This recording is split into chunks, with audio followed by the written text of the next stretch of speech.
नियंत्रण असतं असा जो पुरुष आहे त्याने केलेलं जे हे ध्यानयोगाचं अनुष्ठान आहे ते त्याच्या दुःखनाशाला कारण होतं.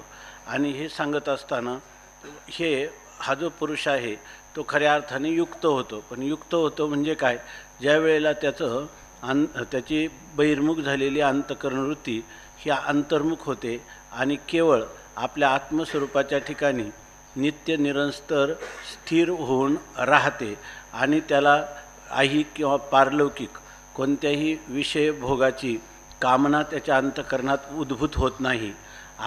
ही स्थिती जेव्हा असते तेव्हा त्या पुरुषाला युक्त असं म्हणतात. यामध्ये 3 गोष्टी महत्त्वाच्या सांगितल्या की आत्मस्वरूपाच्या ठिकाणी त्याचं अंतःकरण स्थिर झालेलं असतं आणि ऐहिक आणि पारलौकिक ह्या दोन्ही सुखांपासून किंवा विषयांच्यापासून आपल्याला सुखभोग घ्यावा ही कामना ज्याच्या अंतःकरणात उद्भूत होत नाही किंवा निर्माण होत नाही त्या पुरुषाला युक्त असं म्हणतात. आता युक्त म्हणजे समाहित चित्त झालेलं, म्हणजे अंतःकरणवृत्ती आत्मस्वरूपाच्या ठिकाणी एकाग्र झालेली असा जो पुरुष आहे. तर ज्या वेळेला त्याचं अंतःकरण आपल्या आत्मस्वरूपाच्या ठिकाणी आत्मानुसंधान करताना अत्यंत स्थिर किंवा एकाग्र झालं, हे कशावरून ओळखायचं, म्हणून या ठिकाणी अशा प्रकारच्या एकाग्र चित्ताच्या किंवा समाहित चित्ताच्या पुरुषाच्या चित्ताचं लक्षण वर्णन करतात. आणि ते सांगत असताना एक दृष्टांत भगवान परमात्मा सांगतात. तो असा आहे, यथा दीपः निवातस्थः न इंगते सा उपमा स्मृता. आवाज खूप मोठा झाला आहे. योगिनः यतचित्तस्य युञ्जतः योगम आत्मनः. यथा निवातस्थः दीपः न इंगते सा उपमा आत्मनः योगम युञ्जतः योगिनः यतचित्तस्य स्मृता. यथा ज्याप्रमाणे निवातस्थः दीपः, वात म्हणजे वायू, निवात म्हणजे वायुरहित, म्हणजे जिथं सोसाट्याचा किंवा जोराचा वारा वाहत नाही अशा ठिकाणी निवातस्थः अशा स्थानी असणारा निर्वात जागी असणारा दीपः दिवा. यथा ज्याप्रमाणे न इंगते, तो दिवा ज्याप्रमाणे हलत नाही, म्हणजे त्या दिव्याची ज्योत ज्याप्रमाणे जर जोराचा वारा नसेल तर ती दीपज्योत त्या हलताना दिसत नाही, म्हणजे स्थिर रूपाने निश्चल अशी तेवत राहते.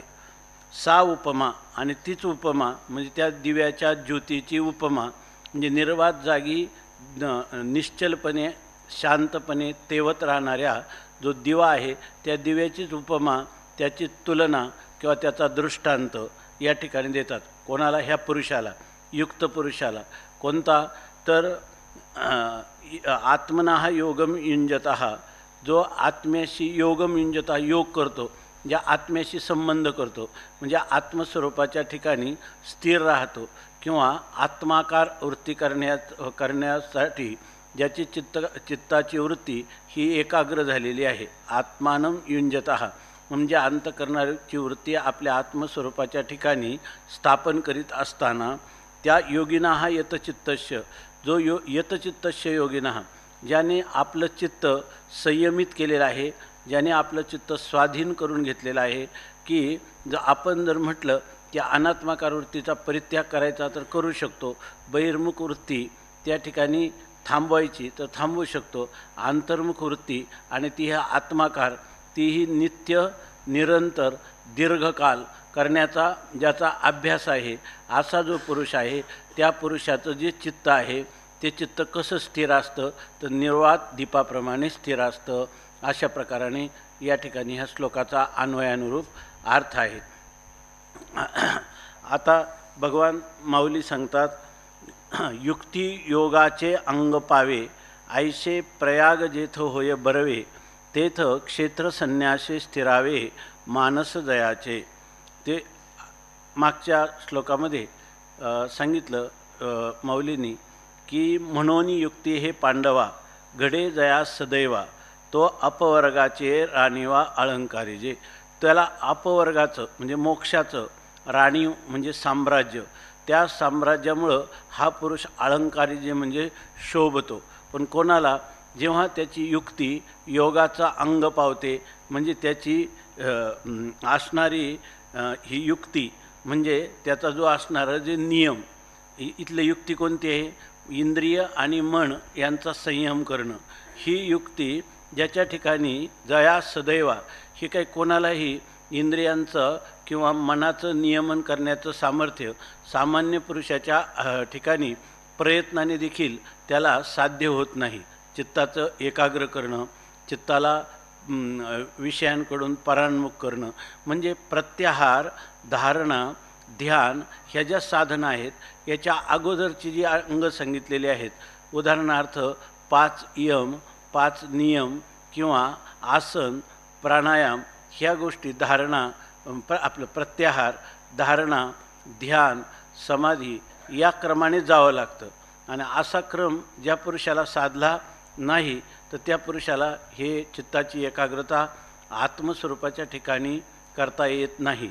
म्हणून हे कोणाला आहे? केवळ प्रयत्नवानाला नाही, तर हे सांगतात जया सदैवा, त्याला अनंत जन्मा केलेली आपण जे निष्काम कर्म, निष्काम उपासना, योगादिकांच्या साधना, तीर्थयात्रा, व्रत, वैकल्य ही ज्यांनी अनंत जन्मात केलेली आहे आणि ती सगळी पुण्य ज्या वेळेला त्याला फलद्रूप होण्यासाठी ती पुण्य सन्मुख येऊन ठाकतात, अशाच वेळेला त्या पुरुषाला चित्ताचं एकाग्र करण्याचं सामर्थ्य किंवा त्याला ह्या मार्गावर, अष्टांग योगाच्या मार्गावर आरूढ होण्याची बुद्धी आणि त्यासाठी टिकून राहण्याचं सात्विक धैर्य त्याला प्राप्त होतं, अन्यथा नाही.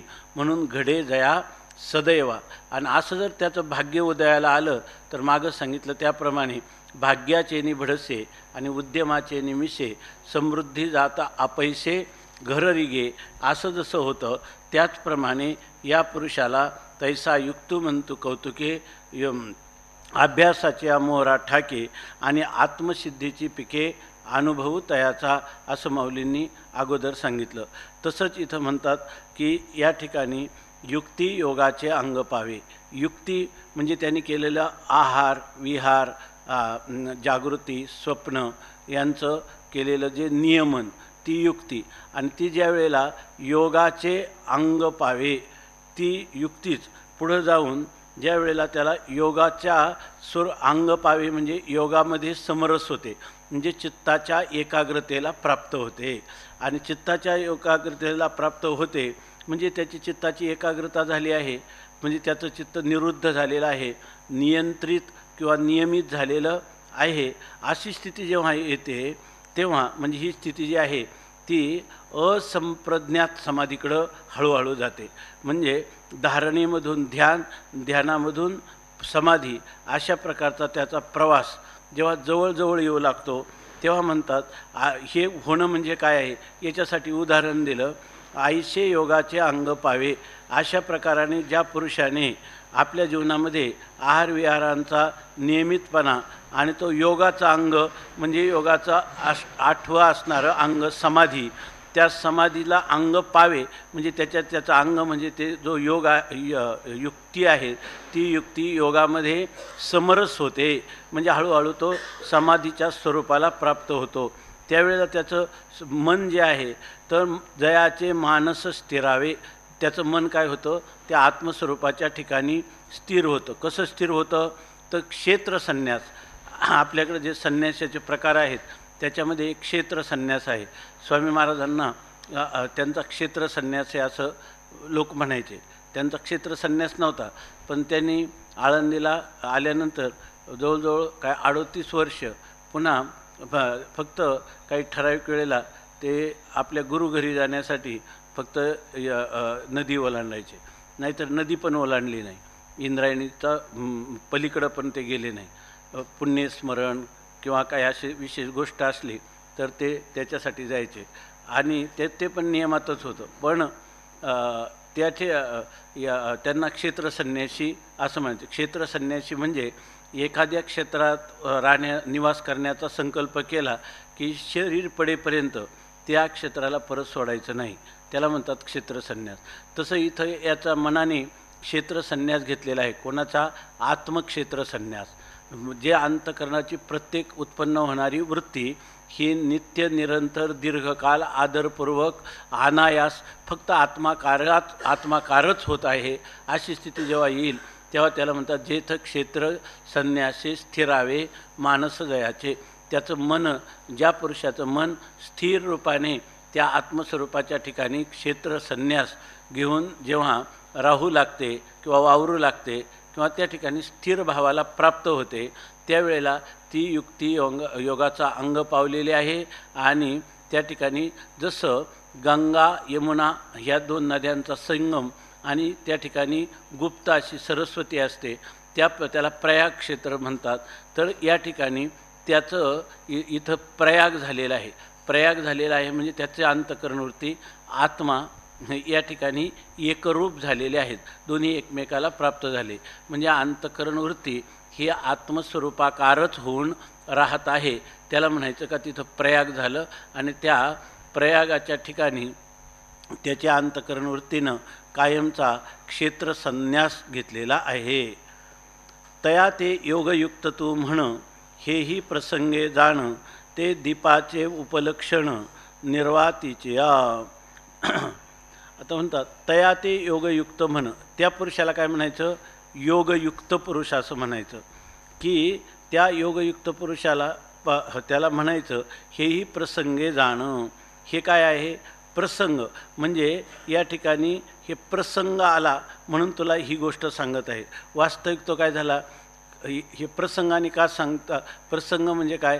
स्मृतस्य उपेक्षा अनर्हत्वम प्रसंगा. हा एखादा प्रसंग आपल्याला सांगायचा झाला तर त्याच्यामध्ये जर एखाद्या पदार्थाचं स्मरण झालं तर ते त्या स्मरणाला वाट करून दिली पाहिजे, म्हणजे त्याचा उल्लेख केला पाहिजे. म्हणून आम्ही म्हणतो वास्तविक त्याचं चित्त आणि आत्मा हे इतकी समरस झाले आहे की ते या ठिकाणी चित्त आत्माकार होत आहे हे सुद्धा असंप्रज्ञात समाधीमध्ये त्याला भान नसतं. किंवा अशा प्रकाराने हे ध्याता ध्यान आणि त्रिपुटी, ध्येय ही त्रिपुटीमध्ये मी ध्याता आहे, ध्येय ब्रह्म आत्मा आहे आणि त्याच्या आकारवृत्ती होत आहे, त्याचा मी अभ्यास करीत आहे असं जर म्हटलं तर हे खरं त्या गंगा यमुनेप्रमाणे प्रयाग क्षेत्रावर होणारं मिलन नाही. म्हणून या ठिकाणी याचंसुद्धा क्षरला सागर गंगा ओघी मिळे, आपणची खेळे आपणा माझी, अशा प्रकारची त्याची स्थिती आहे. म्हणून म्हणतात की तया ते योगयुक्त तू म्हण, त्याला योगयुक्त असं तू म्हण. म्हणजे तुला समजण्यासाठी आम्ही त्याला योगयुक्त अशी संज्ञा किंवा विशेषण या ठिकाणी दिलेलं आहे. परंतु हेही प्रसंगे जाणं, ते दीपाचे उपलक्षण निर्वातीच्या. त्याचं सांगायचं झालं वर्णन, उपलक्षण म्हणजे दृष्टांत, उपमा किंवा त्याचे साम्य तुलना करून जर सांगायचं झालं तर दीपाचे उपलक्षण या ठिकाणी दीप म्हणजे कोणता? तर निवांत दीप म्हणजे वारा नसलेल्या जागी दीपज्योत ज्याप्रमाणे तेवत राहते त्याप्रमाणे त्याची अंतःकरणवृत्ती ही सदैव आत्माकारच होत राहते. आणि आत्माकार करण्याचा त्याला प्रयत्न देखील करावा लागत नाही. अनायास पूर्वीच्या केलेल्या धारणा, ध्यान, प्रत्याहार इत्यादिकांच्या सवयीमुळं किंवा इत्यादिकांचा केलेला हा अभ्यास, पुन्हा संप्रज्ञात समाधीचा झालेला अभ्यास आणि तिच्या परिपक्व अवस्थेमध्ये असंप्रज्ञात समाधीमध्ये अशा प्रकारचं त्याची वृत्ती सहज आत्माकारच होत राहते. जसं आपल्याला या ठिकाणी दिवा जेव्हा त्या ठिकाणी प्रज्वलित होतो त्यावेळेला प्रत्येक ती वात जी आहे एक एक बुंद घेत असते आणि एक एक बुंदाचं ग्रहण करून ती अग्निरूपाने प्रज्वलित होत राहते. पुढच्या वेळेला पुढच्या बुंदाचं ती ग्रहण करते आणि पुन्हा त्या ठिकाणी प्रकाश करते. पण आपल्याला हे कधीही लक्षात येत नाही की आता आपल्याला वाटतं तोच दिवा जळत आहे, हा एकच दिवा जळत आहे किंवा प्रज्वलित होत आहे असं आपल्याला वाटतं. त्याप्रमाणे त्याची प्रत्येक अंतःकरणवृत्ती अनंत बुद्धीचे तरंग क्षणक्षणा पालटती रंग, अशा प्रकारची स्थिती आहे. पण याच्या अंतःकरणवृत्ती तशी वाटत नाही, अनंत तरंगाने युक्त आहे असं वाटत नाही. त्याचं कारण काय? प्रत्येक वेळेला ती अंतःकरणवृत्तीचा विषय एकमेवा द्वितीय आत्माच असतो. म्हणून प्रसंगाने उदाहरण द्यायचं झालं तर निवात दीपाचं आम्ही दिलं, आत हे प्रसंगाने दिलं. वास्तविक ही उपमा पण त्या ठिकाणी देता येत नाही, कारण त्या ठिकाणी केवळ वृत्ती एकाकार झालेली आहे आणि त्या एकाकार वृत्तीमध्ये ध्याता ध्यान आणि ध्येय ही त्रिपुटी तर नाहीत, पण ह्या त्रिपुटीचा साक्षीत्व जे आहे ते साक्षीत्वसुद्धा नाही, तर द्रष्ट्याचंही पुन्हा स्वरूपामध्ये म्हणजे आत्मस्वरूपाचं ब्रह्मस्वरूपाच्या ठिकाणी स्थिती झालेली आहे. तदा द्रष्टो, त्यावेळेला खरं द्रष्टेपणात जर स्थिती केली तर ती परिच्छिन्न आत्म्याच्या ठिकाणी आहे. पण द्रष्ट्याचंही स्वरूप कोण आहे? ब्रह्म आहे. तर त्या ब्रह्मस्वरूपाच्या ठिकाणी ती स्थिती झालेली असल्यामुळं त्या ठिकाणी प्रसंगाने फक्त दीपज्योतीची त्याला उपमा दिलेली आहे, एवढाच त्याचा अर्थ. आता तुझे मनोगत जाणोनी काही एक आम्ही म्हणोनी ते निके चित्त देवनी परिसावेगा. आता याच्यानंतर तुझे मनोगत जाणोनी, आम्ही तुझं काय मनोगत हे अर्जुना ते जाणलेलं आहे. तर काही एक आम्ही म्हणोनी, या ठिकाणी आम्ही काही एक म्हणोनी, आम्ही तुला काही एक म्हणत आहोत, म्हणजे काही एक तुला सांगणार आहोत. आता म्हणजे तुझ्या अंतःकरणामध्ये ज्या काही शंका किंवा तुझ्या अंतःकरणामध्ये जे काही भावना आहेत त्याला अनुसरूनच आम्ही तुला आता पुढं सांगत आहोत. किंवा फक्त काय करतो, निके चित्त देवनी परिसावेगा, तू खऱ्या अर्थाने एकाग्र चित्ताने आम्ही जे सांगतो ते मात्र तू ऐक. आता या पुढं आम्ही काय म्हणणार आहे इथपर्यंत सांगितलं. यथा दीपो निवातस्थो नेंगते सोपमा स्मृता असं सांगितलं. अजून आम्हाला काही सांगायचं आहे. आता ते कसं ह्या श्लोकामध्ये नाही, पण ज्ञानोबा यांच्या अलौकिक दिव्यदृष्टीला अर्जुनाची प्रतिमा आणि अर्जुनाचा संवाद करीत असताना भगवंताबरोबरचा भाव भगवंताने तो जाणला पण सांगण्याचा राहिला. त्याचं वार्तिक म्हणून माऊली या ठिकाणी म्हणतात की अर्जुना अजून तुला काही बोलायचे, ते बोलायचं म्हणजे तुझ्या समोर तुला पाहिलं की तुझ्या चेहऱ्याचं वाचन करून तुझ्या चेहरा काय सांगतो हे पाहूनच आम्ही त्याला अनुसरून सांगणार आहे. परंतु आमचं म्हणणं तू विचारपूर्वक ऐक आणि एकाग्र होऊन ऐक. काय ऐक ते सांगतात. आता ह्या खालचे जे चिंतन आहे हे काही श्लोकामध्ये नाही, परंतु हे नुसता एवढाच भाग सांगून अर्जुनाचं समाधान होणार नाही. अर्जुन कुठं आहे, काय अधिकारात आहे, त्याला कोणत्या सूचना केल्या पाहिजे. मनुष्य कधी कधी एखादा साधक एखाद्या महापुरुषाकडे एक शंका घेऊन येतो आणि ते बोलायला दुसरंच सुरुवात करतात. त्याचं कारण असं आहे की त्याचा अधिकार आजमावून त्याला आवश्यक असणारं त्यांनी विचारलेल्या शंकेपर्यंत येईपर्यंत अगोदर जे काही प्रतिबंध असतील त्याच्याही निवारणाची साधनं सांगून जातात. म्हणून या ठिकाणी तसंच, कारण का त्याचा अधिकार पाहून तसं अर्जुनाने जे एवढे प्रश्न विचारत आहे त्या संबंधाने त्याचा अधिकार पाहून भगवान म्हणतात, अर्जुना एकंदरीत तुझ्या बोलण्याकडं तुझ्या जीवनचरित्राकडं पाहिलं, आता सध्या तुझी जी मनस्थिती आहे ती मनस्थिती पाहिली तर मला असं वाटतं, तुझ्या एकंदरीत जीवनचरित्रावरून मला असं दिसतंय. आणि ते सांगतात, तू प्राप्तीची चाड वाहसी परी अभ्यासी दक्षु नवसी, ते सांगपा काय बिहसी दुवाडपणा. अर्जुनाला म्हणतात तू प्राप्तीची चाड वाहसी, तुला या ठिकाणी योगप्राप्तीची इच्छा आहे, म्हणजे तुला ह्या निर्विकल्प समाधी हा आपल्याला प्राप्त व्हावा, ह्या ध्यानयोगाचं फल आपल्याला प्राप्त व्हावं असं तर तुला वाटतं. त्यामुळे तू चाडवाशी म्हणजे ती इच्छा जी आहे ती इच्छा तुझ्या अंतःकरणामध्ये बाळगून आहे. परंतु अभ्यासी दक्षु नव्हती, परंतु या ठिकाणी अभ्यास करावा रात्र. जरी आपल्याला हे आत्मानुसंधानाच्या द्वारा प्राप्त होणारा असंप्रज्ञात समाधी जरी प्राप्त नसला तर तुला वाटतं कैली ऐशी दशा येईल माझ्या अंगा, असं तुला मात्र वाटत राहतं. पण ही स्थिती काही इतकी सामान्य नाही. ही स्थिती प्राप्त होण्यासाठी आत्तापर्यंत पूर्वसूरींनी जो अभ्यासाचे कष्ट घेतलेले ते कष्ट मात्र आपण घ्यावेत असं तुला वाटत नाही. आणि म्हणून अभ्यासी दक्षु नवसी, तो अभ्यासात मात्र दक्ष किंवा तत्पर नाही. विद्यापीठात पहिला नंबर यावा, पण पहिला नंबर येण्यासाठी लागणारे श्रम मात्र आपल्याला कधीही घ्यावे लागू नये असं जसं एखाद्या विद्यार्थ्याला वाटावं तसं तुझी स्थिती झालेली आहे. आणि सांगपा काय बियशी दुवाडपणा. आता खरं सांगू का, किंवा अर्जुना तुला असं तर नाही ना होत, तुला ते वाटतं परंतु तू काही त्याच्यासाठी दक्ष किंवा तत्परतेने प्रयत्न करीत नाही. याचं कारण एक असं असू शकतं का अनेक लोकांनी प्रयत्न केले पण त्यांना ह्या फलाला प्राप्त होता आलं नाही, त्यांनी प्रयत्नाची पराकाष्ठा केली. मग मी समजा जर पराकाष्ठेचे प्रयत्न केले आणि समजा मलाही प्राप्त झालं नाही, तर माझे सगळे श्रम व्यर्थ जातील. कारण हा मार्ग कसा आहे, अवघड आहे. लोहाचे चणे जै बोचरिया पडती खाणे, तै पोट भरणे का मरणे शुद्धी नेणो, अशी जी स्थिती आहे त्याच प्रकारचं जे योगाची या वाटा निघालेगा सुबटा, त्या दुःखाचाची शेल वाटा भागा आला. दुःख त्यांचं शेलकं दुःखच माणसाला ह्या योगाच्या साधनांनी वाट्याला येतं.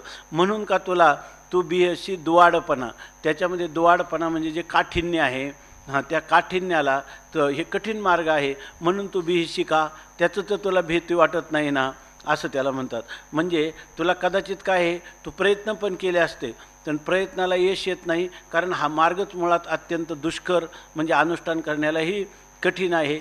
आणि याचं फल जे आहे ते फलही निश्चित मिळेल की नाही, या रीतीनं तुझ्या अंतःकरणात असा एक धारणा किंवा भाव उत्पन्न झाला की जेणेकरून आपण ह्या साधनाचे कष्ट करू नये. असं तर नाही ना झालं, असं म्हणतात. का भीशी, त्याला प्रश्न विचारतात की त्याच्या काठिण्याला तू भीतोस काय. तरी पार्था हे झणे सायास घेशी हो मने, वाया बागुल ये दुर्जने इंद्रिये करीती. ते म्हणतात तरी असं जरी असलं तरी हे पार्था, हे अर्जुना, तू पृथा पुत्र आहे, तू कुंती पुत्र आहे, कौंतेय आहेस. त्या कुंतीवर जीवनामध्ये किती कष्ट आले पहा. ते पांडव अखंड वनवासी, पण त्यांनी देवाला सोडलं नाही. परिते देवाशी आठविती, प्रल्हादाशी पिता करीतो जाचनी, परितो स्मरे मणी नारायण. प्रल्हादाला कितीही त्रास दिला हिरण्यकश्यपूनी, तरीसुद्धा त्यांनी भगवान नारायणाचं स्मरण सोडलं नाही. तसं या ठिकाणी तुला कदाचित तू ह्या दुवाडपणाला म्हणजे याच्या काठिण्याला भिवून तू कदाचित ह्या साधनांपासून च्युत होशील. परंतु म्हणतात तरी पार्था, तरी हे अर्जुना झणे, म्हणजे असं कदाचित होईल पण तसं होऊ देऊ नकोस. काय सायास घेशी हो म्हणे, तू या ठिकाणी तू अशा प्रकारची एक धास्ती घेशील की ह्या मार्गाचं अनुष्ठान करण्यामध्ये फारच सायास, फारच कष्ट आहेत, अशी धास्ती किंवा असा त्रास तुझ्या मनाला होईल. परंतु ते म्हणतात झणे, पण असा होऊ देऊ नकोस. म्हणजे तू याच्यामध्ये सात्विक धैर्य धारण करून ह्या अभ्यासाकडे प्रवृत्त हो.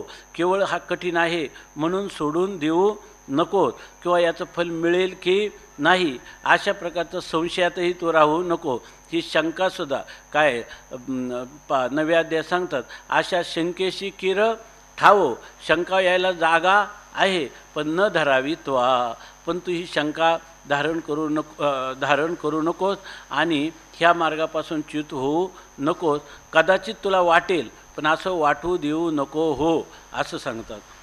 त्याचं कारण तुला सांगू का अर्जुना, की असं का होतं, मनुष्याला याच्यामध्ये कष्ट आहेत असं का वाटतं, त्याविषयी सांगतात. खरं सांगू का, याचं तुला असं का वाटतं, तुलाच असं नाही कोणत्याही साधकाला अशा प्रकारचं वाटत राहतं. आणि त्याचं कारण काय आहे, वाया बागुल ये दुर्जनी इंद्रिये करीती.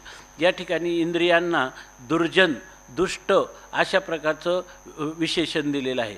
हे ये दुर्जने इंद्रिये म्हणजे ही असणारी मनुष्याची ही जी 5 ज्ञानेंद्रिय, 5 कर्मेंद्रिय आणि उभयेंद्रियात्मक असणारं मन, हे सगळे दुष्ट आहेत. आणि हे दुष्ट असणारी इंद्रिये वाया बागुल करीती, म्हणजे उगीचच मनुष्याला बागुलबा करतात.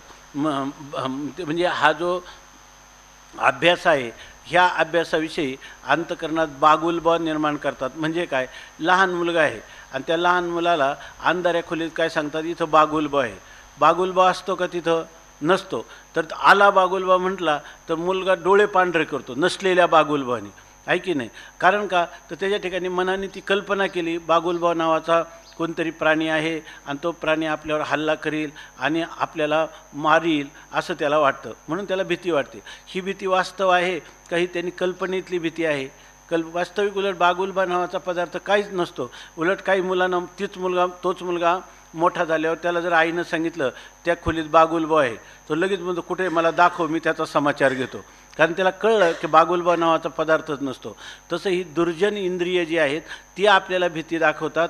योग साधनेविषयी वास्तविक योग साधना करण्याला कोणत्याही प्रकारचं काठिण्य नाही. म्हणून झणे सायास घेशी हो म्हणे, मनामध्ये तू मुळीच याचा त्रास घेऊ नको किंवा याची भीती जी आहे ती भीती ठेवू नको. याचा अर्थ काय आहे, हे सगळं कशामुळं होतं, जी दुष्ट असणारी जी इंद्रिय आहेत ती आपल्याला बहिर्मुख करून या ठिकाणी अनुकूल अशा विषयाची प्राप्ती, विषयाचं दर्शन, विषयाचं भोग याच्यामध्ये प्रवृत्त करतात आणि आपल्याला कारण नसताना उलट दुःख भोगायला लावतात.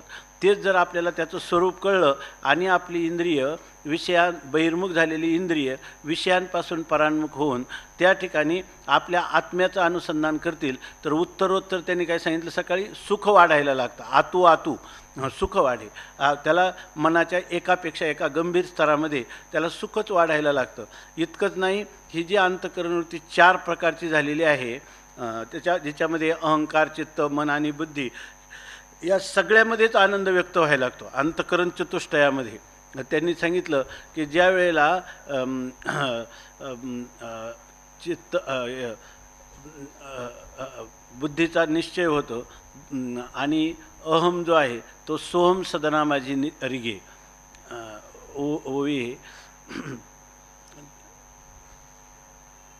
चित्त परमात्म्याचं चिंतन करतं. हा अहम जो आहे तो मी ब्रह्म आहे इकडं तो प्राप्त होतो, म्हणजे ब्रह्मसुखच.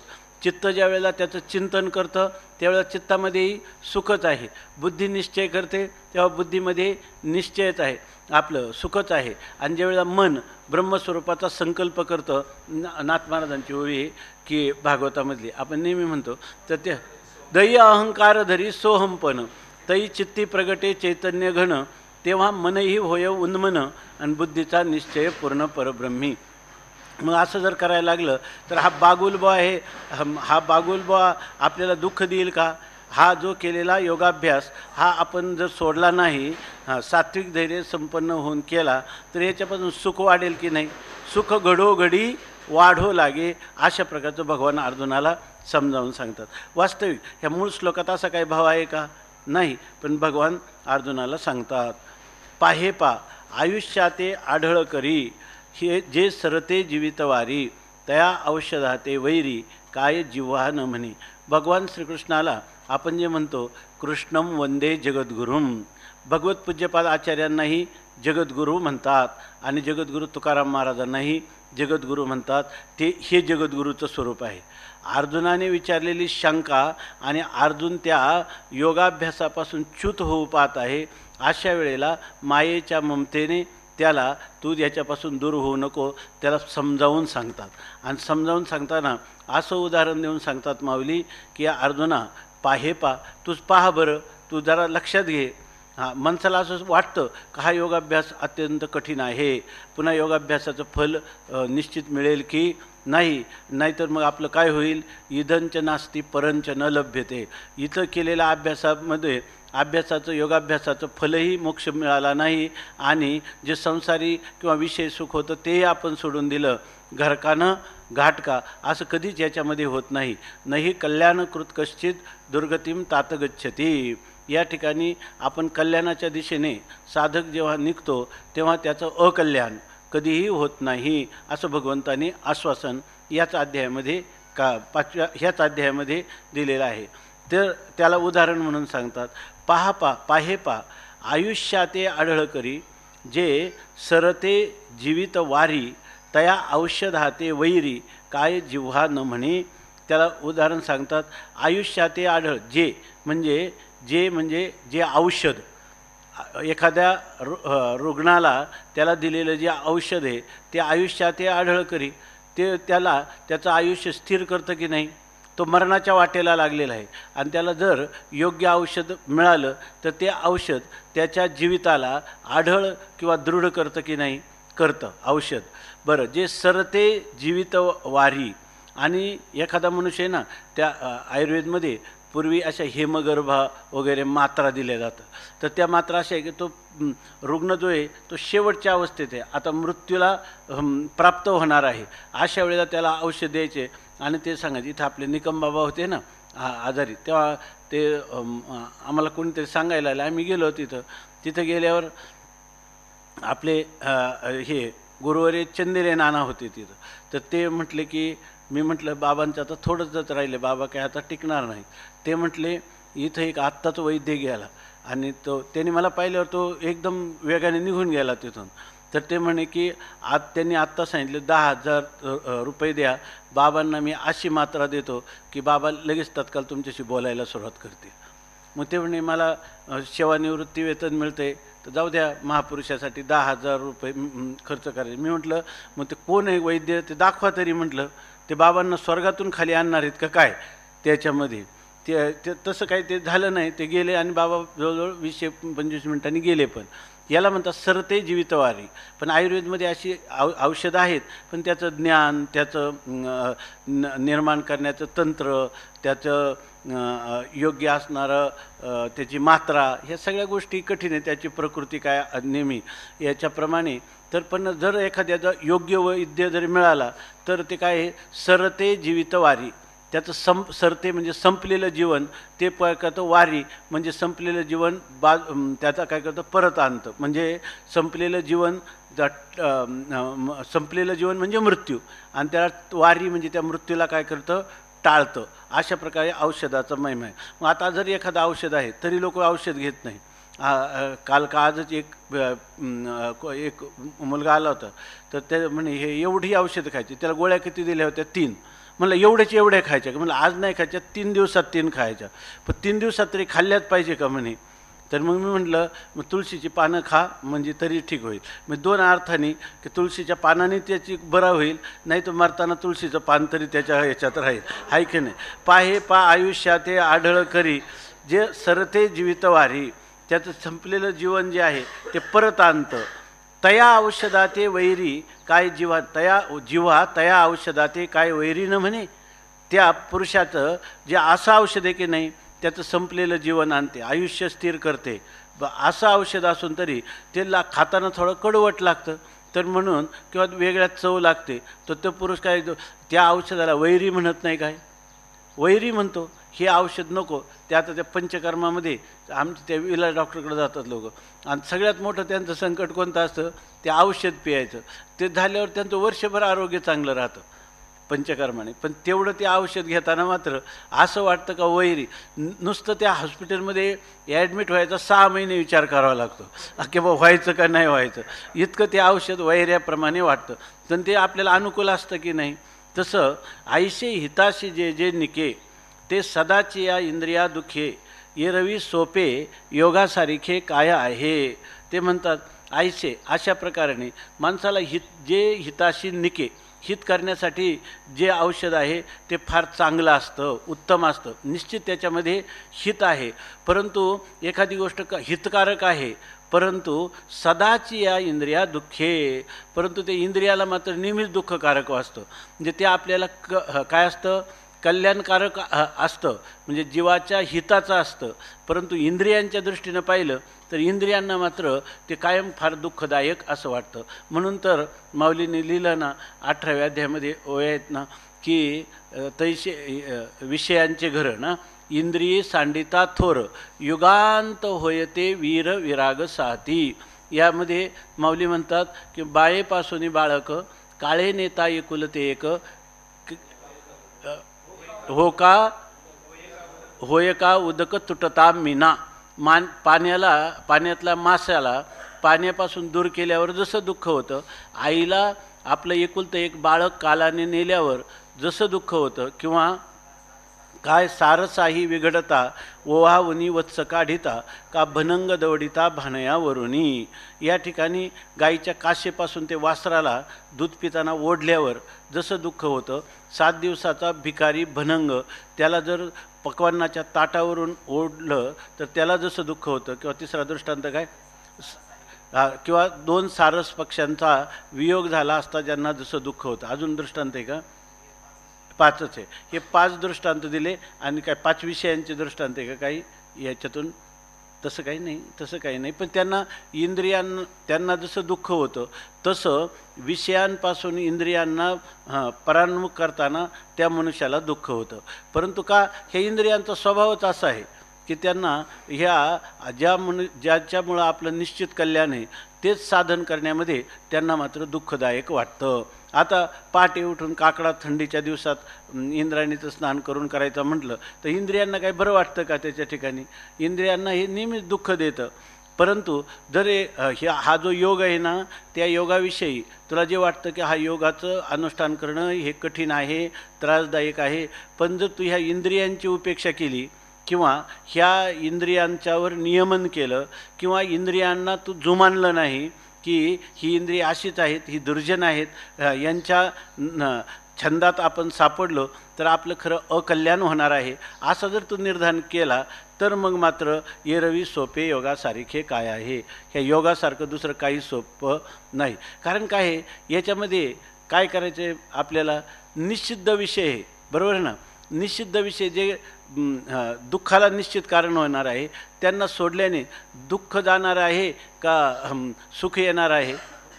दुःख जाणार आहे आणि सुख निश्चित येणार आहे. मग ज्याच्यापासून आपल्याला नियत कार्यकारण भाव आहे, इंद्रियांच्या द्वारा विषयाचा त्याग करण्याने कशाची उपलब्धी होते?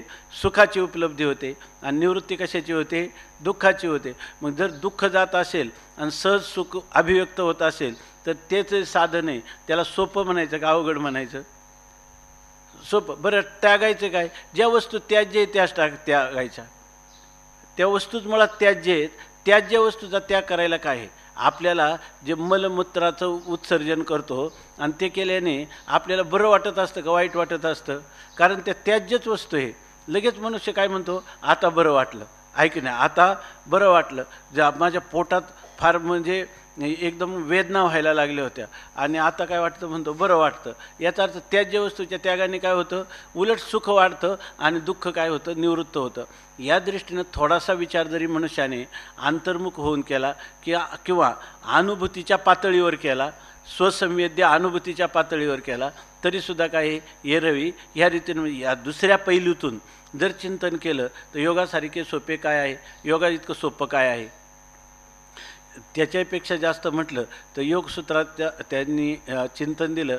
योगसूत्राचंच एवढे लोक का म्हणून अध्ययन करतात किंवा त्याचं अनुष्ठान करण्याकडे त्यांची प्रवृत्ती व्हावी म्हणून ही योगाची परंपरा सगळ्या शास्त्रामध्ये आतापर्यंत जतन केलेली आहे.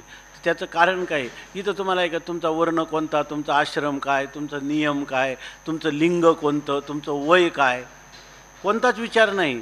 योगाचा अभ्यास जसं भक्तिसिद्धांत आहे ना, त्या भक्तिसिद्धांतामध्ये तुम्हाला वर्णाश्रम धर्माचं पालन करायचं का नाही असा जर भक्तिसिद्धांताला प्रश्न विचारला तर तुम्ही काय सांगता? सगळ्या लोकांनी वर्णाश्रम धर्माचं पालन करीत भक्तिसिद्धांताला म्हणजे भक्तिसिद्धांताचं अनुष्ठान केलं पाहिजे. जर तुम्ही कर्मयोग करायला लागले तर तुम्हाला काय सांगणार? कर्माचं अनुष्ठान करा आणि त्याच्याबरोबर निष्काम उपासना पण करा. अज्ञान कालामध्ये तुम्हाला समसमुच्चय सांगितला जातो की नाही? ज्ञान कालामध्ये किंवा जेव्हा तुम्हाला तीव्रतर विविधिशा निर्माण होईल तेव्हा तुम्हाला समसमुच्चयाचं खंडन आहे. परंतु तोपर्यंत समसमुच्चय आहे की नाही? का उपनिषदामध्ये ईशावास्य उपनिषदामध्ये काय सांगितलं?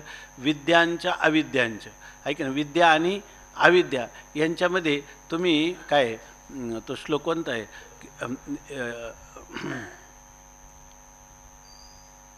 की ज्या ठिकाणी तुम्ही कर्म कराल नाही पुढं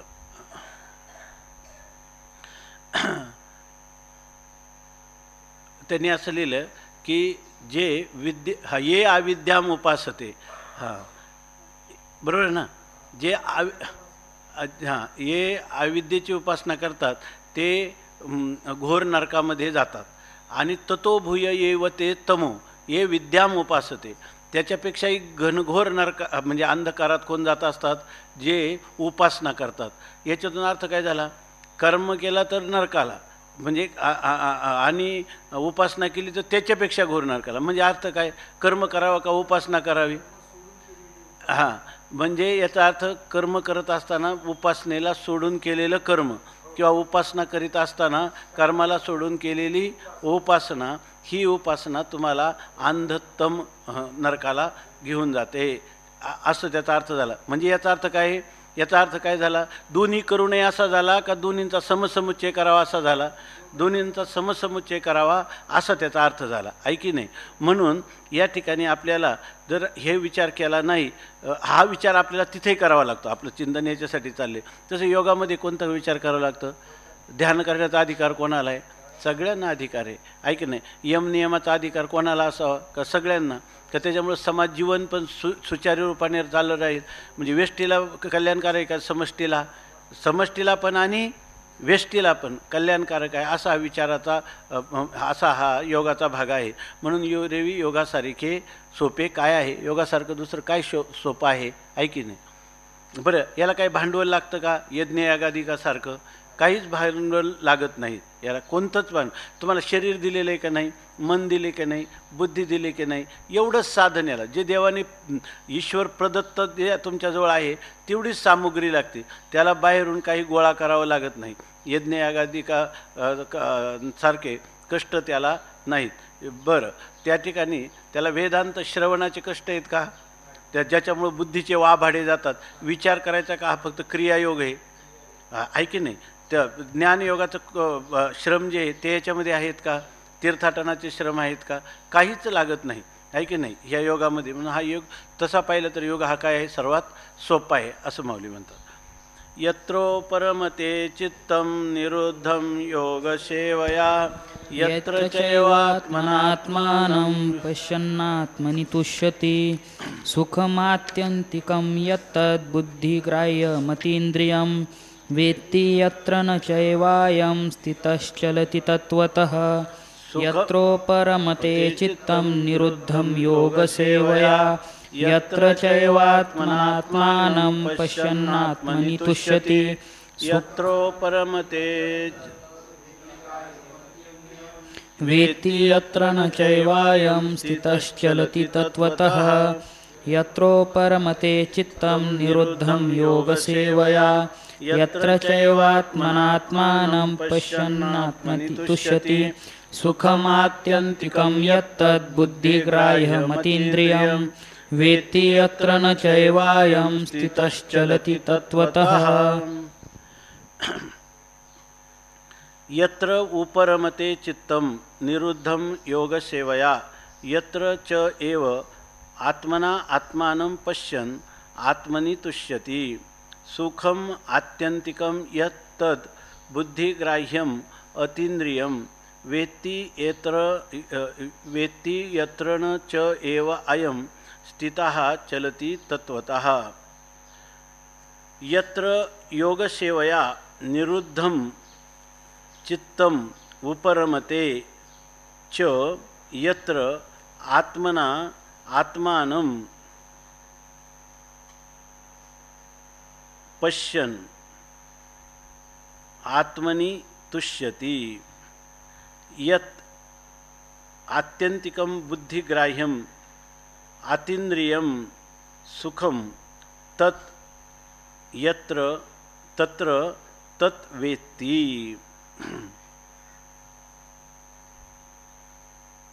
यत्र अयं स्थितः तत्त्वतः न एव चलती. यत्र म्हणजे ज्या ठिकाणी जेव्हा योगसेवया तो मनुष्य योगाचं सेवन किंवा योगाभ्यास करतो, म्हणजे योगाभ्यास करत असताना त्या पुरुषाच्या जीवनात अशी स्थिती जेव्हा येते कोणती? निरुद्धम.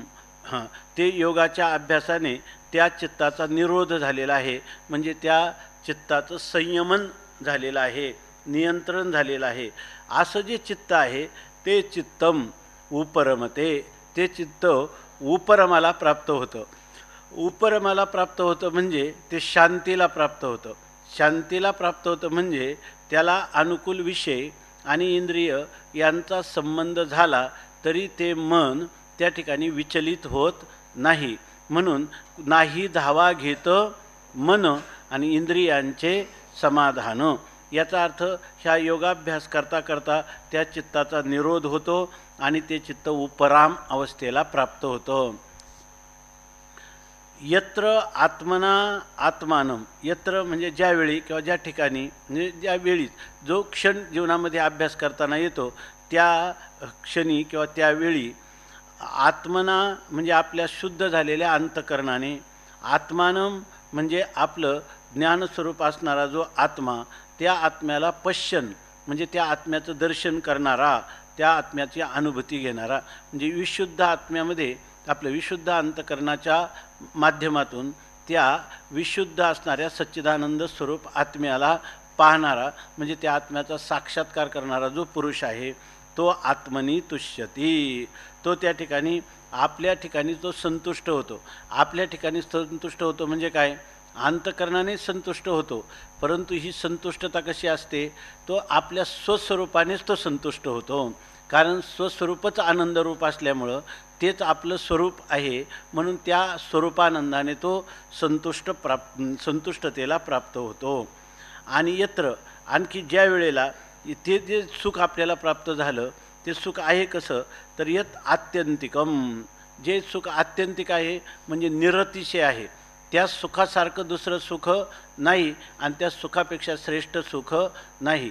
किंवा त्या सुखाचा काय आहे की त्या अनंत आहे, आत्यंतिक आहे म्हणजे अनंत आहे. ते जे सुख आहे ते सुख कधीही नाश पावणारं नाही. कोणत्याही देश काळ किंवा वस्तू त्यांनी ना देशे काळे वेदानुवादा, ज्या सुखाची न करवे मर्यादा त्या सुखाची सुखसंपदा मदभक्त सदा सेविती, असं भागवतामध्ये वर्णन केलेलं आहे. तसं हे जे सुख आहे या सुखाचा अनुभव घेणारा पुरुष त्याचं यत्र ज्यावेळी आत्यंतिकम बुद्धिग्राह्यम, ते सुख जे कसं आहे आत्यंतिक आहे, आत्यंतिक आहे, पण त्या सुखाचा अनुवाद करण्यासाठी दुसरं कोणी तिथं आहे का, मूलभूत स्वरूपाचा. परंतु आपल्याला ह्या आपल्या जीवनामध्ये ज्या अवस्था येतात, म्हणजे कधी आपल्या ठिकाणी कर्तृत्व येतं, कधी भोक्तृत्व येतं, त्या ठिकाणी कधी सुख येतं, कधी दुःख येतं. ह्या सगळ्या द्वंद्वामध्ये त्या सुख दुःख, पापपुण्य, शीतउष्ण, बंधमोक्ष ह्या सर्व द्वंद्वाच्या अतीत असणारा जो आत्मा आहे, बरोबर ना, त्या आत्म्याच्या ठिकाणी ह्या द्वंद्वांचा स्पर्श तरी आहे का, ह्या द्वंद्वांचा स्पर्श नाही. मग जे अनंत सुख आहे त्या अनंत सुखाच्या डोही एक सरळा तळूची घेतला जी, स्थिरावोनी तेही तेच झाले, अशी जी स्थिती आहे ती शब्दाधिकांना वर्णन करता येण्यासारखी आहे का, बरं ती बुद्धीला तरी ग्रहण करता येण्यासारखी आहे का, मनाला संकल्पना करण्यासारखी आहे का, अहंकार तिला धारण करू शकतो का, नाही. चित्त त्याचं चिंतन करू शकतं का, मन त्याचा संकल्प करू शकतो का, नाही. अशी ती स्थिती आहे, त्याला म्हणतात सुखम आत्यंतिकम यत तद. आणि इथं मात्र असं लिहिले, काल मी कुठंतरी बराच शास्त्रार्थ त्याचा वाचला रात्रीचा किंवा काल, पण माझ्या आता तर मूळ संकल्पना लक्षात येईना, पुन्हा मी परत पाहतो आणि झाल्यावर सांगतो त्याचं.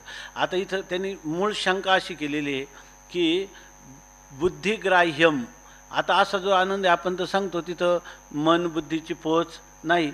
जाणीव जेथ न रिगे विचार मागुता पावली, जाणीव जेथ न रिगे विचार मागुता पावली निगे, तर को आयनी नेघे अंगी जयाच्या पार्था तया नाव ज्ञान.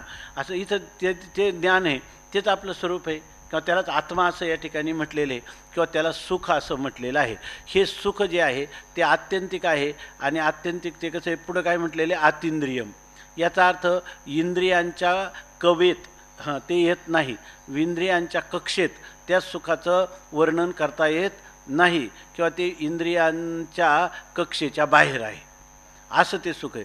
पण मग ते बुद्धीच्या कक्षेच्या बाहेर आहे का नाही, तरी या ठिकाणी मात्र काय म्हटले, बुद्धिग्राह्यम, ते बुद्धीला ग्रहण करण्यासारखं आहे, असं का म्हटलेलं असेल. बरोबर आहे ना, शंका बरोबर आहे ना. पण त्या सुखाला मात्र इथं मात्र म्हटलं की बुद्धिग्राह्य आहे. आणि पुढं असं सांगतात ते बुद्धिग्राह्यम आणि पुन्हा आत्यंद्रियम आत्यंतिकम असं ते आहे. असं सुखम तत्वेत्ती, असं जे सुख आहे त्या सुखाला तो जाणतो, म्हणजे अनुभवती इत्यर्थ. त्या सुखाचा तो अनुभव घेतो. आता याच्यामध्ये एकच शंका आहे, कोणती? आतींद्रिय आहे, बुद्धिग्राही आहे असं कसं म्हटले, काय काय चिंता? तर त्याच्यामध्ये हां काय असं चिंतन केलं तर काय हरकत नाही, प्रक्रियेने त्याचं लागेल. ते बुद्धिग्राही आहे म्हणजे बरोबर ना, आणि अतींद्रिय आहे म्हणजे बुद्धीचाही समावेश इंद्रियांमध्येच होतो ना, बरोबर ना. बुद्धीसुद्धा काय इंद्रियांमध्येच समाविष्ट होते. पंचज्ञानेंद्रिय, पंचकर्मेंद्रिय आणि उभयेंद्रियात्मक असणारं मन किंवा बुद्धी किंवा अंतःकरण आज ते एक ज्ञानाचंच साधन आहे की नाही. आणि मग ते जे साधन आहे त्याला ग्रहण होतं, म्हणजे ती जाणते असं म्हणतात. कोणत्या अर्थाने जाणते? त्याच्यावर जोपर्यंत आवरण आहे, ऐके नाही वृत्ती, म्हणजे या ठिकाणी सगळं घ्यायचं. बुद्धिग्राह्य म्हणजे काय घ्यायचं? वृत्ती व्याप्तीने जाणे, त्याला बुद्धिग्राह्य म्हणायचं. विषयत्वाने न जाणे म्हणून तिला म्हणायचं का बुद्धीला ते काय आहे? अग्राह्य आहे. दुसरी गोष्ट काय? सावरण आत्म्यास जाणे आणि अनावृत्त आत्म्यास न जाणे असा एक भाग. सोपाधिक आत्म्यास जाणे, निरुपाधिक आत्म्यास न जाणे. पुन्हा काय आहे की ते विषयत्वाने न जाणे आणि आत्मत्वाने जाणे. आणखी शुद्ध बुद्धी जाणे आणि अशुद्ध बुद्धी न जाणे. आणखी महत्त्वाचं काहीतरी एक विकल्प राहिला.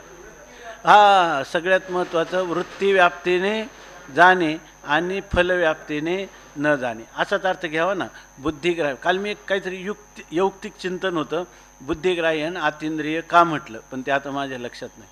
तर त्याच्यामध्ये हे तर आपले नेहमीचंच आहे आणि हे पुरेसे आहे. किंवा बुद्धी ही काय स्वतः इतरांचा बात करून, बरोबर ना, स्वतःचाही बात करून घेते. कारण वृत्ती ही स्वपर विरोधिनी असल्यामुळं, आहे की नाही, त्या स्वपर विरोधिनी असल्यामुळं जाणे पण आणि न जाणे पण. स्वपर विरोधीने असल्यामुळे ज्या वेळेला त्या अज्ञानाचा आवरणभंग करण्यापुरतं त्या आवरणाचं स्वरूप जाणते आणि आवरणभंग झाल्यानंतर ते स्वतःचाही बात करून राहतच नाही, आहे की नाही. आणि बाधिताना वृत्तीनं राहिली तरी सत्यत्वाने आत्मस्वरूपाच्या ठिकाणी द्वैत निर्माण करीत नाही, असं त्याचा अर्थ घ्यावा. म्हणून बुद्धिग्राह्यम आतींद्रियम अशा प्रकारचं जे तत्व आहे. तत्सुखम हे सुख आहे की नाही, आवरणसहित सुख असलं, वृत्तीव्याप्तीनं होणारं असेल तर ते सुख आहेच की नाही. आणि बुद्धीला त्याचं ग्रहण होतं तेव्हा ते अंतवान सुख म्हणून ग्रहण होतं का आत्यंतिक म्हणूनच ग्रहण होतं. बुद्धी त्याचं यथार्थ रीतीनं काय हे अभिव्यक्त असणारं सुख हे खरं सुख नसून त्याचा मूलभूत स्रोत असणारा तो माझा आत्माच आहे आणि ते खरं सुख आहे, आहे की नाही. हे बुद्धीलाच ग्रहण होतं की नाही, शुद्ध बुद्धीला हेच ग्रहण होतं का नाही. मग तुम्ही बुद्धिग्राह्य म्हटलं तर कुठं बिघडलं, आहे की नाही. आणि आतींद्रिय जे तुम्ही म्हणता, इंद्रियांना कधी विषयच होत नाही, बरोबर की नाही. बुद्धीला विषय होतं की नाही, आवृत्त सुखही विषय होतं, बरोबर आहे ना. नंतर सोपाधिक सुखही विषय होतं, वृत्तीव्याप्तीनेही विषय होतं, बरोबर ना, आत्मत्वानेही विषय होतं. आणि सगळं कार्यरत कोण आहे यावेळेला? केवळ बुद्धीच आहे की नाही. मग म्हटलं तुम्ही बुद्धिग्राह्य तर कुठं काय? बरं बुद्धिग्राह्य होतच नसेल तर तुम्हाला आवरण निवृत्तीला उपाय काय, आहे की नाही. वृत्ती काय करते? अज्ञानाच्या आवरणाचा भंग करते. हे वेदांत प्रक्रियेत सुद्धा मान्यच आहे ना. त्यामुळे तुम्हाला बुद्धिग्राह्य म्हटलं तरी हरकत नाही. आणि तुम्हाला इंद्रियांना का म्हणतात? इंद्रियांना काही ज्ञान होत नाही का? चिदाभासासहित असणारी बुद्धी इंद्रियांच्या माध्यमातूनच बाहेर जाते ना, आहे की नाही. पण ती गोष्ट जी आहे ती अकिंचितकर आहे. अकिंचितकर आहे याचा अर्थ असा की बुद्धीपर्यंत म्हणता येतं, बुद्धीला बुद्धिग्राह्य म्हणता येत नाही, इंद्रियांना म्हणता येत ते. त्याच्यापेक्षा जास्त इंद्रियानी पराण्याहु इंद्रियेभ्य परम मनः आणि मनसस्तु पराबुद्धीर यो बुद्धी हे परतस्तु सहा. आत्म्याला विषय करणारी जी बुद्धी आहे त्या बुद्धीच्या मनाने विषय कितीतरी बाहेर आहेत, त्याच्यात थोडी आत इंद्रिय आहेत, त्याच्यात थोडा आत मन आहे आणि मग त्याच्या आत बुद्धी आहे. आणि ती बुद्धी म्हणजे केवळ बुद्धी नसून ती काय आहे? अधिष्ठानाचं प्रतिबिंब ग्रहण करणारी बुद्धी, असं आमच्या वेदांत प्रक्रियेमध्ये तिचं स्वरूप सांगितलेलं आहे, बरोबर आहे की नाही. म्हणून या ठिकाणी तुम्ही म्हणू शकता की नाही ते अकिंचित करे. इंद्रिय जाणतात म्हणणं काय आणि न म्हणणं हे सारखं आहे. असे काठक उपनिषद पण याला प्रमाण आहे आणि भगवद्गीता पण याला प्रमाण. यो बुद्धे परतस्तु सहा. ठीक आहे ना. आता सांगतात की अशा प्रकाराने असा जो पुरुष आहे ना, त्या जे आत्मसुख आहे त्याचा तत्वेत्ती, त्याचं तो काय करतो, वेत्ती म्हणजे जाणतो म्हणजे त्याचा यथार्थ अनुभव घेतो, असा त्याचा अर्थ झाला. म्हणून आसनाची गाढिका जो आम्ही अभ्यासू सांगितला निका, तेने होईल तरी हो का निरोधया. भगवान असं सांगतात, एरवी सोपे योगासारखे काय आहे, योगासारखं सोपं दुसरं काय आहे असं सांगतात. तर ते सांगताना म्हणून आसनाच्या गाढिका, हां आसनाच्या गाढिका म्हणजे आसनाचं गाढपण म्हणजे बळकटपण, हे काय स्थिर सुखम आसनम. आणि मनुष्याने एका आसनामध्ये म्हणजे अलीकडच्या काळातही सांगितलं जातं योगाचा अभ्यास करताना की त्याला कमीत कमी आसन सिद्ध करायला पाहिजे. आणि एका आसनात जो मनुष्य 3 तास बसू शकतो तर तो मनुष्य हा योगाचा अभ्यास करण्याला किंवा ध्यान योगाचा अभ्यास करायला समर्थ होऊ शकतो. तेव्हा आसनाची गाढिका, आसनाचं गाढपण किंवा दृढपण, बळकटपण, इथपासून आम्ही तुम्हाला हा योगाभ्यास सांगायला सुरुवात केली. अगोदर यम तर आहेतच, परंतु आसनाच्या म्हणजे या यमनियमाचा उपयोग काय होतो, यम आणि नियम हे सुद्धा परस्परावलंबी आहेत. म्हणजे यमाचा अभ्यास केला आणि नियमाचा केला नाही असं नाही होणार. यम आणि नियम दोघांचाही अभ्यास सांगितलेला आहे, परंतु ह्या दोन्ही अभ्यासांचा उपयोग कशासाठी होतो तर आसनासाठी होतो. आसनाचा उपयोग कशासाठी होतो, प्राणायाम करण्यासाठी होतो. नंतर तुम्हाला ध्यान करीत असताना लागणारं जो काही समय आहे त्याच्यामध्ये तुम्हाला आळस, प्रमाद, झोप वगैरे येऊ नये, तर याच्यासाठी तुम्हाला धारणा, ध्यान आणि समाधी करतानाही आसनाची आवश्यकता आहे. म्हणून आम्ही सुरुवातीला आसनाची गाढिका जो हा अभ्यासू सांगितला निका, आम्ही जो तुम्हाला खरा अभ्यास आतापर्यंत सांगितला, सुरुवात कुठून केली, आसनाच्या दृढतेपासून किंवा आसनाचं बळकटपण सांगण्यापासून सुरुवात केलेला हा जो अभ्यास, आणि तो अभ्यास म्हणजे आम्ही उगीच सांगितला नाही, निका खऱ्या अर्थाने तुम्हाला जो अभ्यास सांगितला, तर तेने होईल तरी हो का निरोध या. तर भगवान सांगतात ते योग्य सोपं तर आहे, परंतु हे करण्याला सोपं असलं तरी मग आपण काय म्हटलं, लोकांना काय वाटतं की एखादी गोष्ट जर सोपी अनुष्ठान करायला सोपी असली तर त्याचं फळही काय असलं अत्यल्प असणार असं वाटतं. पण इथं कसं तुकाराम महाराज म्हणतात, तुका म्हणे सोपे आहे सर्वा होणी, पण शहाणा तो धनी घेत असे. हे जो खरा विद्वान पूर्व भाग्य ज्याची सगळी अनुकूल झाली तोच पुरुष याचं अनुष्ठान करू शकतो. नामानुष्ठान जसं करू शकतो तसं ह्या योगाचं अनुष्ठान करू शकतो. त्याचं कारण ते म्हणतात, जो आम्ही अभ्यासू सांगितला निका तरी तेने होईल तरी हो का निरोध या. तर असं जर झालं तरच आता प्रश्न काय आहे, इंद्रियांत दुर्जन आहेत त्यांना तर मनुष्याला दुःख, योगामध्ये दुःख वाटायला लावतात, पण योग सोपा आहे असं भगवंताचं मत आहे. तेव्हा याचबरोबर भगवान अर्जुनाला असं सांगतात की ह्या इंद्रियांचा निरोध केल्या वाचून तुला हे आत्यंतिक बुद्धिग्राह्य आतींद्रिय सुख प्राप्त होणार नाही, आणि हे सुख तर प्राप्त करायचं आहे. याचाच अर्थ काय, इंद्रियांचा निरोध केल्याशिवाय पर्याय नाही. आणि इंद्रियांचा निरोध व्हायला साधन काय आहे, तर साधन काय आहे, योगच आहे, आणि योगा वाचून दुसरं साधन नाही. म्हणून भगवान अर्जुनाला इथं समजावून सांगतात की तेने होईल तरी हो का यया, म्हणजे हे जे मन आहे ह्या मनाचा किंवा ह्या आपलं हे जी इंद्रिय आहेत ह्या इंद्रियांचा यया म्हणजे ह्या इंद्रियांचा निरोध तरी हो का, तरी म्हणजे तरी आणि तरीच होईल. कधी, तेने होईल. तेने होईल म्हणजे हा जो योगाभ्यासाचं साधनं सांगितलेले आहेत की तुम्ही जागृती, सुषुप्ती यावर नियंत्रण मिळवणं किंवा उचित अशा प्रकारचा आहार विहार करणं, प्रशांत मनसम हेनम योगिनम सुखमुत्तमम उपैती शांत रजसम ब्रह्मभूतम अकल्पशम, अशा प्रकारचं तुम्हाला इंद्रियांवर विजय मिळवणं हे आवश्यक आहे असं सांगतात. आणि जर तुम्ही इंद्रियांवर विजय मिळवला तरच, आणि इंद्रियांवर विजय मिळवण्यासाठी हा जो योगाभ्यास आहे, हा योगाभ्यासावर तुम्ही आरूढ झाले तरच इंद्रियांचा निरोध होईल, दुसरं काही त्याला साधन नाही असं सांगतात. येरवी तरी योने योगे जई इंद्रिया विंदान लागे तई चित्त भेटो रिगे आपण पेया. दुपारी कोणतरी विचारलं होतं, दुपारी आपण थोडं याचं चिंतन पाहता. येरवी तरी येणे योगे, येरवी म्हणजे दुसऱ्या रीतीनं आपण जर बारकाईनं विचार करू लागलो तरी येणे योगे, ह्या योगाच्या द्वारा जई इंद्रिया विंदान लागे, जर तुम्हाला ह्या इंद्रियांना त्याचं विंदान लागलं म्हणजे वेध लागला, इंद्रियांना त्याचा वेध लावला म्हणजे कशाचा, इंद्रियांना जर आपण काय केलं पाहिजे, इंद्रियांना आपलं संयमन केलं पाहिजे.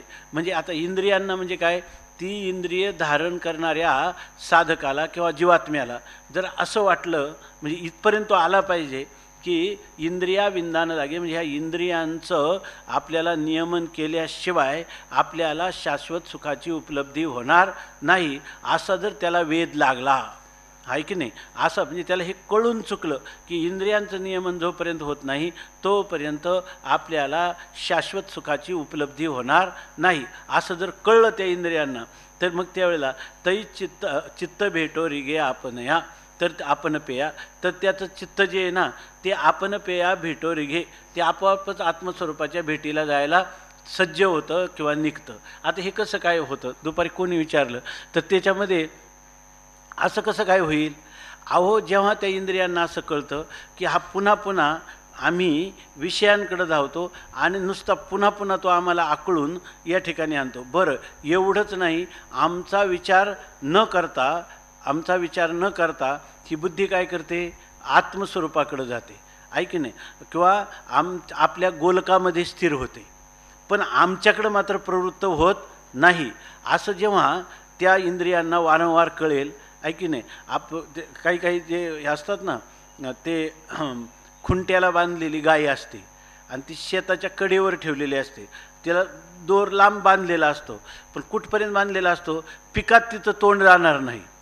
आता तिचं काय म्हणतात ना, इंद्रिय पतनाची जोडीवरी हाव, इंद्रियांची धाव आणि विषयाचे ओढी.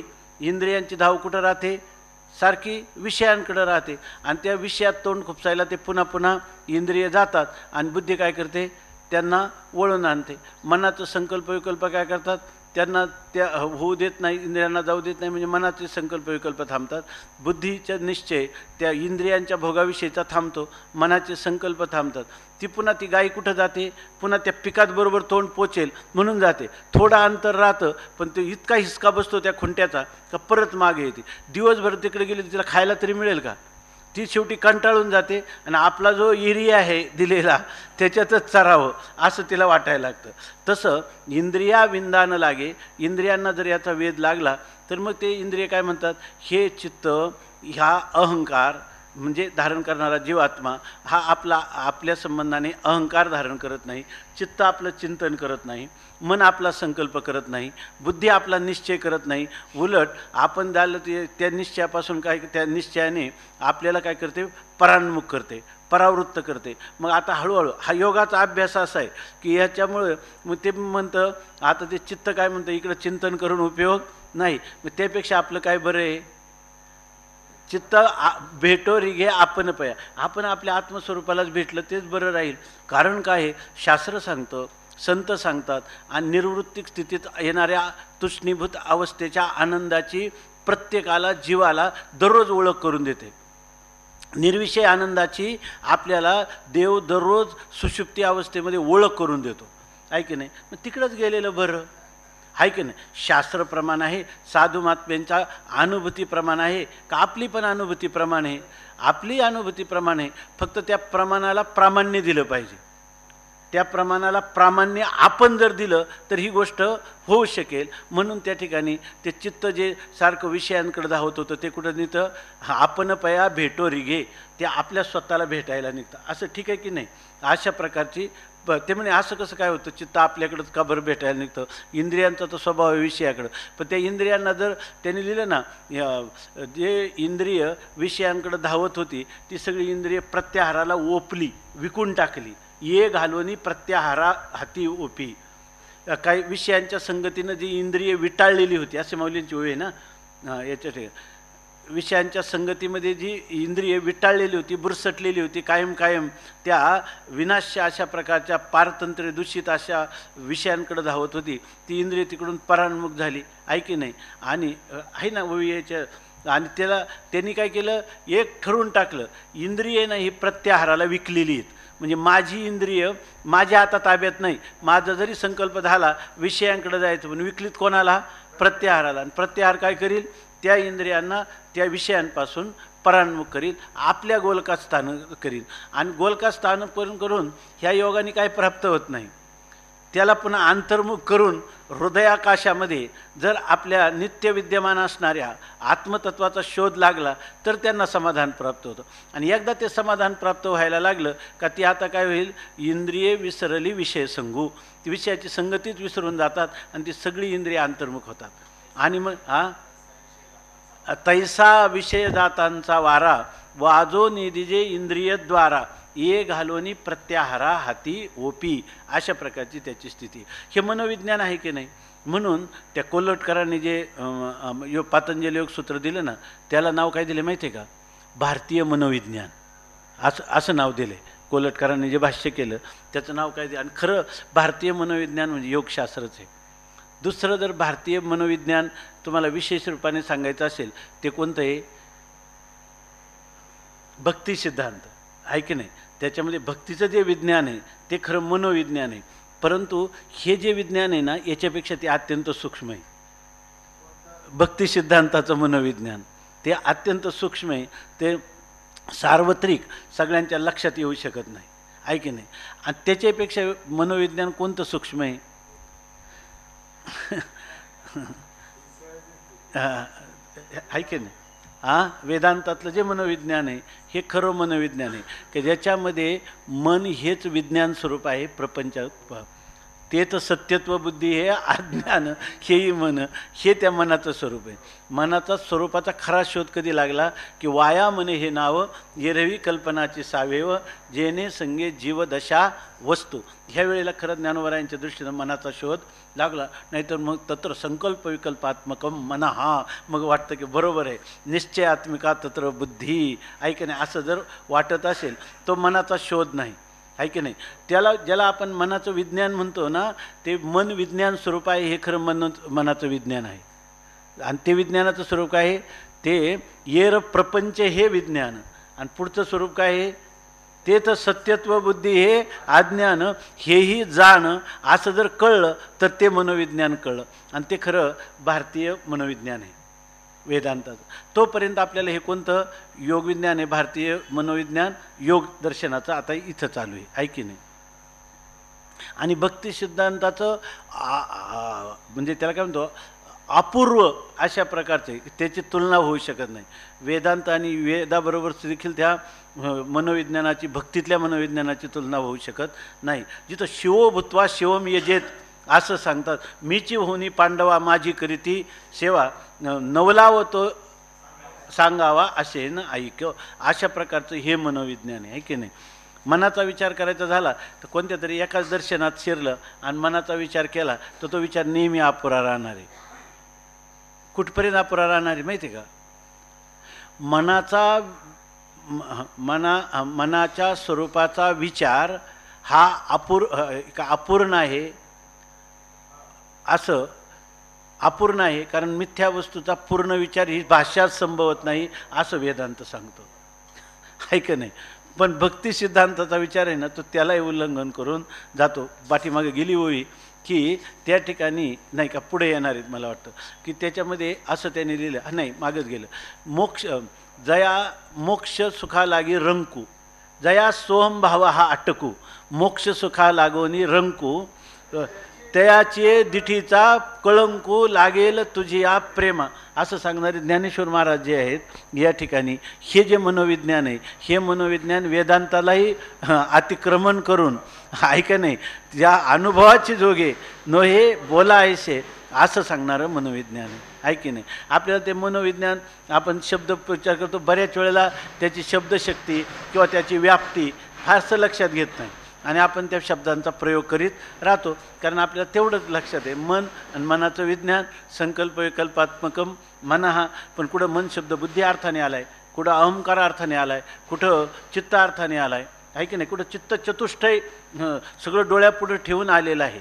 सगळ्या ठिकाणी आपण पाहिलं पाहिजे. तर याच्यामध्ये सांगतात की काय,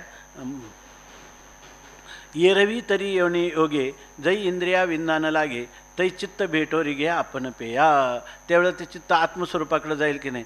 खरं काय विवेकानंदाने असं म्हटलेलं आहे, त्यांचे ते 10 खंड आहे ना, त्याच्यामध्ये त्याने असं लिहिलं आहे की एक प्रश्न केला, एक त्यांना प्रश्नकर्त्यांनी, की ह्या सृष्टीचक्रामध्ये एखादा मनुष्य बरोबर ना, त्याला वेदाचं गुरुचं कोणतं साह्य मिळालं नाही, तर तो एक ना एक दिवस कधीतरी आपल्या आत्मस्वरूपापर्यंत पोहोचेल काय. याचं उत्तर विवेकानंदाने दिलं का तो निश्चित पोहोचेल. आणि त्याचे त्यांनी मनोविज्ञानावर लिहिलं. त्यांनी सांगितलं की त्याला ज्या दुःखाच्या ठेचा लागतील वारंवार, त्यामुळे तो अंतर्मुख होत जाईल आणि अंतर्मुख मनाला आत्मतत्वाचं ज्ञान होईल आणि निश्चित होईल. म्हणजे हा काय झाला माहिती आहे का, डार्विनच्या उत्क्रांतिवादासारखा हा झाला. डार्विनचा उत्क्रांतिवाद खंडित आहे, लक्षात आलं ना. जर असं होत असलं तर मोक्षाचे प्रयत्न आणि मोक्ष सांगणारी साधनं ती जी काय श्रुती प्रतिपादित साधनं करण्याची काही गरजच राहिली नाही, असं होईल. म्हणून आपला सनातन वैदिक परंपरा जी आहे ती असं मान्य करत नाही. जी परंपरा मानते की ब्रह्मदेवापर्यंत गेला तर तो हिरण्यगर्भ हा सर्वात मोठा जीव आहे की नाही. त्या ठिकाणी म्हणजे जवळजवळ जेवढा ढिकून आहे किंवा जेवढं चिलट आहे तेवढीच त्याची किंमत सांगितली आहे की नाही. जर तो पुन्हा जीवदशेला येत असेल तर असे, याचा अर्थ प्रत्येक वेळेला जो तत्पर राहील ना तोच पुढं जाईल. याच्यामध्ये किती जरी दुःख लागले तर ते मनुष्य त्या दुःखाने काय लोक गांजलेले दिसतात का. आता लोक पावली दुःखच बघतात म्हणून काय सावध होतात काय, बरोबर आहे ना. इतकंच नाही, सुख लेवणी दुःखाची अंगी सळीत जगाते तिला छाती काढून झेलतात आहे की नाही. हे म्हणजे याचा अर्थ ह्याप्रमाणे जर तुम्ही म्हटले हे मनोविज्ञान आहे आणि एक ना एक दिवस जाईल, हे विवेकानंदांनी जरी हे केलं असलं, आमचे ते विद्यानंद स्वामी म्हणायचे कहाँ विवेकानंद कहाँ भगवत पूज्यपाद, असं ते म्हणायचे. याचा अर्थ विवेकानंदांच्या ते खरा वेदांताचा तो सूर्य आहे, वेदांताचा सिंह आहे. परंतु त्यांनी ही जी व्याख्यानं परदेशामध्ये केली कशी सकाळी सांगितलं ना आपण, अवैदिक धर्मामध्ये जी चांगली तत्व अहिंसा वगैरे घेतली त्याप्रमाणे कमीत कमी दुःखाने मनुष्य गांजला जाऊन अंतर्मुख होईल, एवढाच त्याचा अर्थ घ्यायचा. स्वामीजींचं तात्पर्य जर वेगळं असतं तर हिमालय धुंडाळून त्यांनी कशाला साधू पुरुषांच्या सत्शास्त्राचं अध्ययन करून एवढं वाङ्मय निर्माण करून ठेवलं असतं. तिथं त्यांचं तुष्यंतु दुर्जन्यायाने तेवढी गोष्ट सांगायची. त्या लोकांची बुद्धीची क्षमता किंवा त्यांचं मनोभूमिका पाहून त्या ठिकाणी ते सांगतात. तर असं सांगतात, येरवी तरी येणे योगे जै इंद्रिया विंदान लागे तै चित्त भेटोरी घे आपण प्या. चित्त अंतर्मुख होईल का नाही त्याचं. आणि आपोआप म्हणजे प्रत्याहार करत गेलं का धारणा करायला सोपं होतं. धारणा करायला गेलं की ध्यान करायला सोपं होतं. ध्यान करायला गेलं का ते सगळे पूर्वसंस्कार एकवटून संप्रज्ञात समाधीला उपयोगी पडतात. संप्रज्ञात समाधीचे संस्कार काय होतात. असंप्रज्ञात समाधीमध्ये त्यांनी तिथं हे निवातस्थ दीपाचंच उदाहरण दिलं ना पंचदशीमध्ये, का दुसरं दिलं त्याला धर्ममेघ नावाची समाधी म्हटलेली, धर्ममेघ. आणि ह्या धर्ममेघापासून काय होतं, त्यापासून ज्या अमृताच्या ज्ञानामृताच्या ज्या धारा आहे त्याच्यापासून तो मनुष्य काय होतो, खऱ्या अर्थाने अमरत्वाला प्राप्त होतो. त्याचं फल काय होतं तर अनंत जन्मात असणाऱ्या सगळ्या निषिद्ध कर्माच्या वासना त्याच्या दग्ध होऊन जातात, असं त्याचं वर्णन केलं. आणि तेच वर्णन या ठिकाणी चालू आहे. म्हणून म्हणतात परतोनी पाठीमोरे ठाके आणि आपण या ते आपण देखे आणि देखत खेव ओळखे म्हणे तत्व ते मी. आता हे जे चाललेलं आहे खरंच सांगा माऊली की या ठिकाणी हा कुंडलिनी योग चालला आहे का हठी योग चाललेला आहे, ज्ञान योग चालला. बरं कुंडलिनी योग चालला नाही का, चालला, पण तो शेवट आहे अंतिम आहे असं सांगायचं का त्याची उपयोगिता वेदांताच्या तत्वमसी महावाक्याच्या श्रवणाने होणारे जीवब्रह्मैक्य ज्ञान हे माऊलीला सांगायचे आहे की नाही. याच्यामध्ये ह्याच्यात काय अन्यथा आहे का, माऊलीच म्हणतात साक्षात हे माऊली काय म्हणतात. आणि पण माऊली म्हणतात हे काय देवाचं मनोगत असणं शक्य नाही. आज तुमच्या सर्टिफिकेटने काय होणार आहे त्यांना? देवाचं मनोगत त्यांच्या गुरुजींनाच सांगितलंय, देवाचे मनोगत तू दाविता आहाशी मूर्त. आणि हेही म्हणता चित्त, काय त्या गुरु शिष्याची भूमिका असेल पुढं जाऊन हे विसरत नाही सांगायला. हेही म्हणता चित्त दाटेल तुझे, असं म्हणतात, आहे की नाही? असं तुला मग चित्तावर थोडं दडपण आल्यासारखं होईल, काय स्तुती करतात माझी असं वाटेल. तर हे तसं नाही, हे यथार्थच निरूपण आहे असाच अर्थ होईल का नाही त्याचा? हे तुझं निरूपण यथार्थच आहे. म्हणून या ठिकाणी सांगता, शंकर गप्प बसायचं. शंकर आज तुला काय दृष्ट लागली काय? ये परतोनी पाठी मोरे ठाके आणि आपण या ते आपण देखे, देखत केवो ओळखे म्हणे तत्व हे मी. आता जे विषयाकडे धावणारं मन होतं ते मन कुठं गेलं? ते या ठिकाणी आत्मस्वरूपाकडं आकृष्ट झालं. आणि मग परतोनी पाठीमोरे ठाके, आतापर्यंत बहिर्मुख होणारं चित्त, बरोबर आहे ना? चित्त बहिर्मुख होणारं चित्त ते अंतर्मुख झालं, त्यालाच म्हणायचं पाठीमोरे ठाके. त्यांनी काय केलं? आता विषयांकडं पाठ केली आणि झालं कुठं? आत्म्याच्या सम्मुख झालं. आणि आत्म्याच्या सम्मुख झाल्यावर त्याला आत्मा वेगळेपणाने दिसतो का? त्याला आत्माच अवशिष्ट राहतो का? त्याची स्वतःची आहुती देतो आत्म्यामध्ये तो? जे अंतकरण जे चित्त तुम्हाला स्वतःची काय करतं, मग त्याची आहुती दिल्यानंतर खाली कोण राहतं? तोच राहतो, खरा तो राहतो, आहे की नाही? खोट्या आमची आहुती देतो आणि खरा आम. मला 2-3 दिवसापासून एक विचार येतो, सहज सांगतो बघा. आपण काय म्हणतो? बऱ्याच वेळेला ही ओवी म्हणतो, खरं आपण ह्या विचार करून ही ओवी म्हणतो का? कोणती? सगळ्या वृत्तीमध्ये जे अहम स्फुरण आहे ते वस्तुगा मी. माऊली सांगतात, एरवी सर्वांच्या हृदय देशी मी आमुका आहे ऐशी, बुद्धी स्फुरे जे अहर्निशी ते वस्तुगा मी, असं आपण म्हणतो, बरोबर आहे ना? हे तत्वमसी महावाक्याचंच निरूपण आहे ना हे सुद्धा. सर्वांच्या हृदय देशी मी आमुका आहे ऐशी, बुद्धी स्फुरे अहर्निशी ते वस्तुगा मी, असं म्हणताना तो मी आपण कोणता मी म्हणतो? अहंकाराचा मी म्हणतो का अहंकार बाधित झाल्यानंतर अवाच्य असणारा मी ती वस्तू आहे म्हणतो? आहे की नाही? आणि आपल्याला असंच वाटतं का नाही? अमुका आहे या म्हणण्याने, अमुका शब्दाने सामान्य घेतो का विशेष घेतो? सामान्य घ्यायला पाहिजे. आता त्याच्या पुढे जाऊन पाहत, हे सुद्धा आपलं चुकीचं आहे. आपण सामान्याला घेतो, विशेष सापेक्ष सामान्याला घेतो, ते घ्यायला पाहिजे का सामान्य विशेष निरपेक्ष मीला घ्यायला पाहिजे का? ते त्या अमुक्याचं स्वरूप आहे की ते त्या निर्विशेषाचं काय आहे? स्वरूप आहे. त्याला घेऊन आपण म्हणतो का? 1-2-4 दिवसापासून मला ते ओळीच्या चिन्हात आपण म्हणतो खरं, पण आपल्याला म्हणावं असं रम्य समाधान वाटत नाही. कारण अमुका शब्दाने आपण विशेष घेतो, एक तर ही मोठी चूक आहे, ऐके नाही? पण त्याच्या रीतीनं सामान्य घेतो, ते विद्यांच्या अविद्यांचं तसं होऊन जाते, ऐके नाही?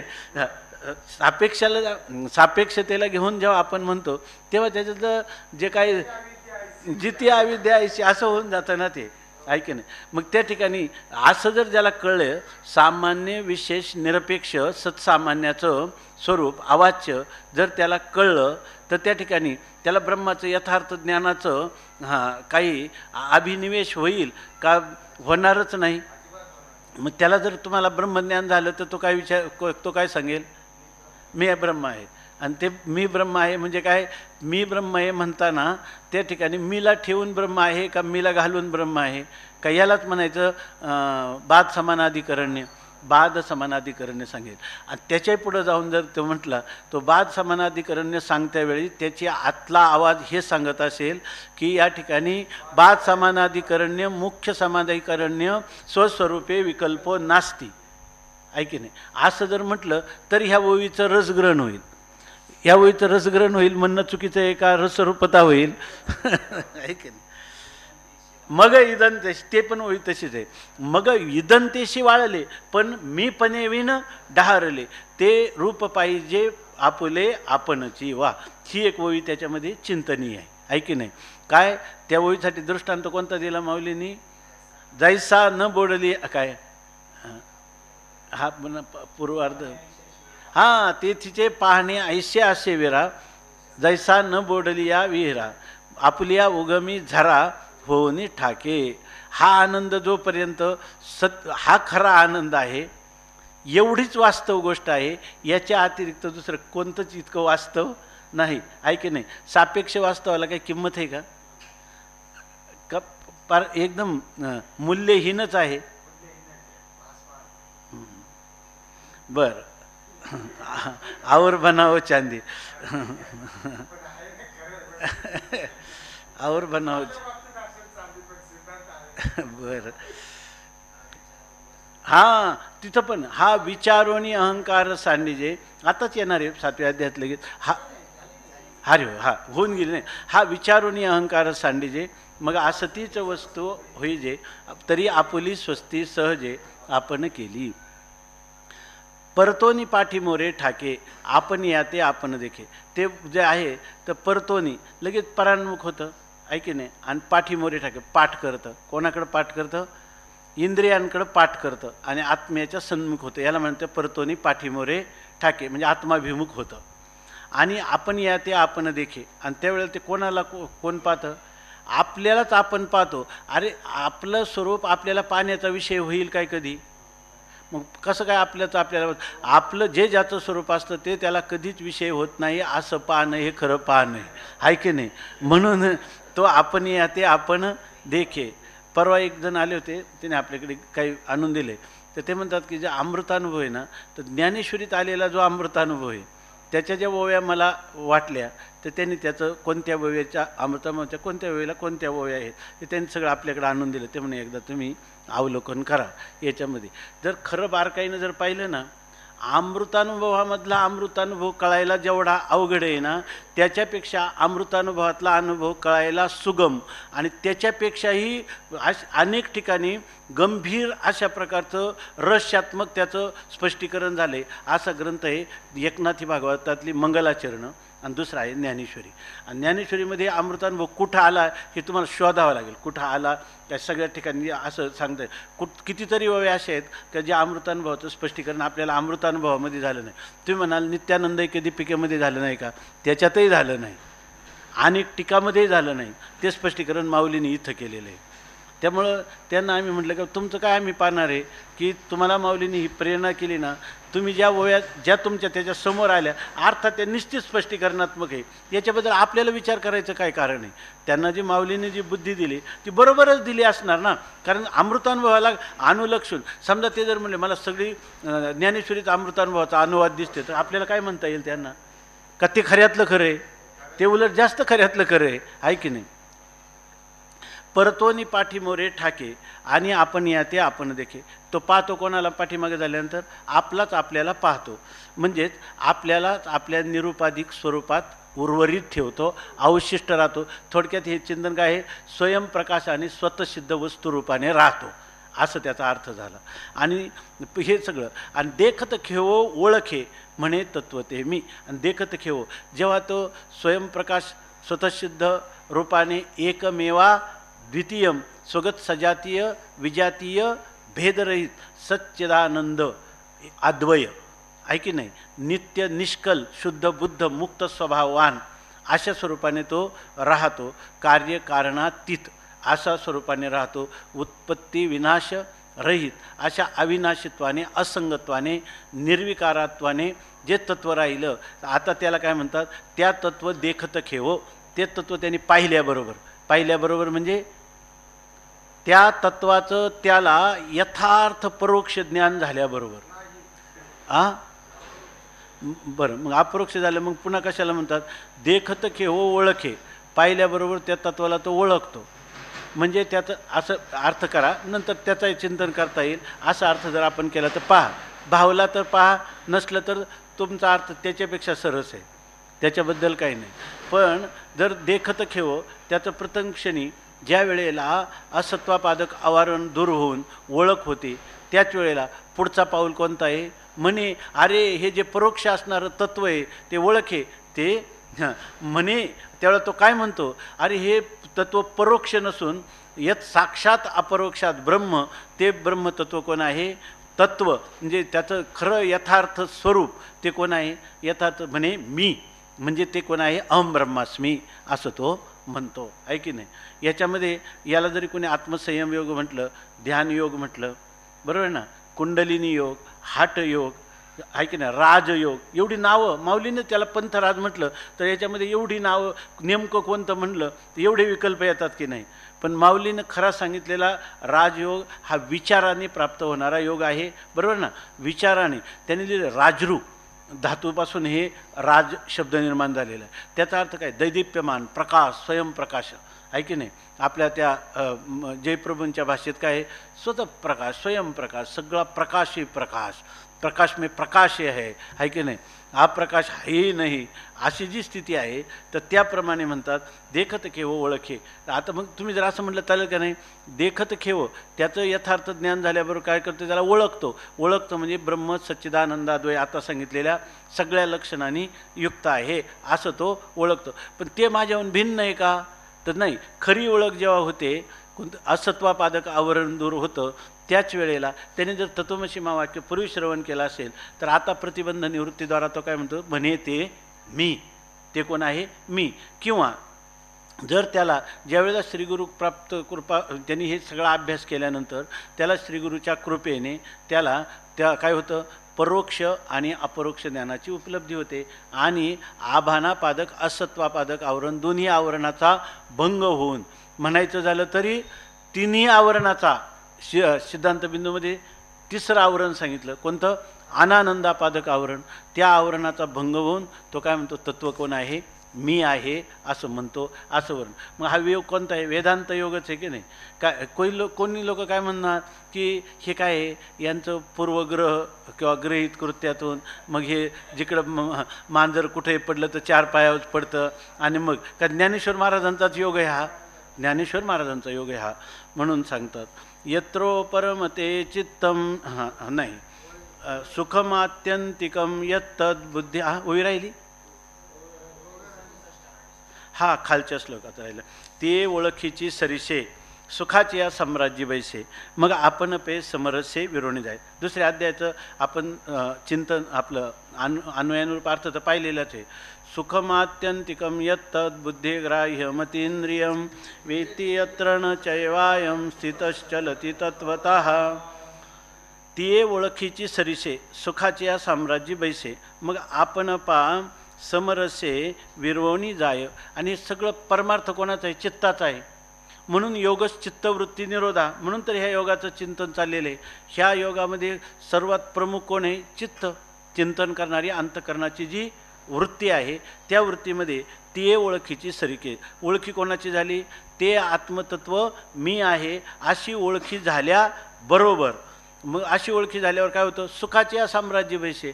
आता त्याला त्या तत्वाची ओळख होते, यथार्थ असणारा आपल्या स्वरूपाची ओळख होते, ती मी स्वरूपाने, ती मी स्वतः ते तत्व आहे असं त्याला ओळख होते. त्यावेळेला त्याला पुढचं काय, निष्प्रतिबंध आनंदानुभूती, हे त्याचं काय आहे, फल आहे. आणि तेच माऊलीचं सांगतात की तो सुखाच्या साम्राज्य बैसे, तो सुखाच्या साम्राज्यावर बसतो. आणि सुखाच्या साम्राज्यावर बसतो मग त्याच्या ठिकाणी मी हे सुख माझं भोग्य आहे आणि त्याचा सम्राट मी आहे अशी धारणा राहते का, नाही. ते मग आपणपा समरसे विरोणी जाय. मग ते आपणपा म्हणजे आपल्या आत्मस्वरूपाशी समरसे, ते त्याच्या ऐक्यभावाला प्राप्त होऊन विरोणी जाय, त्याच्यातच लीन होतं. स्वतंत्र त्या चित्ताला सत्ता स्फुरण राहत नाही, त्या आत्मरूपालाच प्राप्त होतं असं त्याचा अर्थ झाला. म्हणजे वरच्या याचा काय प्रथम ओवीच्या पूर्वार्धाचा विचार परोक्ष ज्ञानाचा केला तर चालेल की नाही. आणि नंतर त्या ठिकाणी तत्व हे मी म्हटलं तर त्याला अपरोक्ष ज्ञान म्हणता येईल की नाही. आणि ह्या ओवीत त्याचं फल म्हणून आनंदाच्या साम्राज्यावर तो बसतो, निष्प्रतिबंध आनंदाची अनुभूती घेतो असं आपल्याला म्हणता येईल की नाही, म्हणता येईल. आणि त्याच्यानंतर ही वृत्ती जी आहे तर ते काय सांगतात, आपणपा समरसे विरोणी जाय म्हणजे काय, सुखे मी निजलोगा शून्य सारोणी तेथे त्रिकुट शिखरी गा दान मिळे आई. ते काय त्याचं वृत्ती सुरुवात काय आहे, सहज मी आंधळागा निज निराकार पंथे. वृत्ती हे निवृत्ती झाली जनन दिशे तेथे, मी माझे हरपले ठाई जेथीच्या तेथे.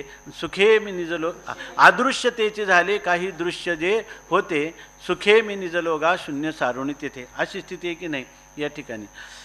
तिये ओळखीची सरीशे सुखाची या साम्राज्य बैशे मग आपण पा समरसे विरोणी जाय. हे सगळ्या वेदांतातल्याच प्रक्रिया आहे का दुसरं काय आहे का? याच्या सोडून दुसरं तुम्हाला काय सांगता येईल? जया परते अनिक नाही, जया ते इंद्रिय नेणती कही, ते आपणची आपल्या ठाई होऊनी ठाके. याच्यामध्ये आपल्याला कधीसुद्धा हे वाटू नये का ज्ञानोबराय म्हणतात का आचार्य भाष्यकारा ते वाट पुसतू, आणि म्हणून जे भाष्यकारांचा अद्वैत सिद्धांत आहे त्याचीच री या ठिकाणी गीतेच्या टीकेच्या रूपाने माऊलींनी ओढली आहे असा आक्षेप करायला कधीच वाव नाही. खरं भगवंताचं मनोगत नाही, वेदाचं सुद्धा मनोगत आणि अनुभवाचं प्रामाण्य, आपल्या प्रामाणिक येणारा जो अनुभव तो निर्धास्तपणे या ठिकाणी माऊलींनी आत्मनिवेदन रूपाने सांगितलेलं आहे. हे काय खरं पाहिलं तर ह्या ज्ञानेश्वरीची भक्ती ही 9विधा भक्तीतली आत्मनिवेदन भक्ती आहे.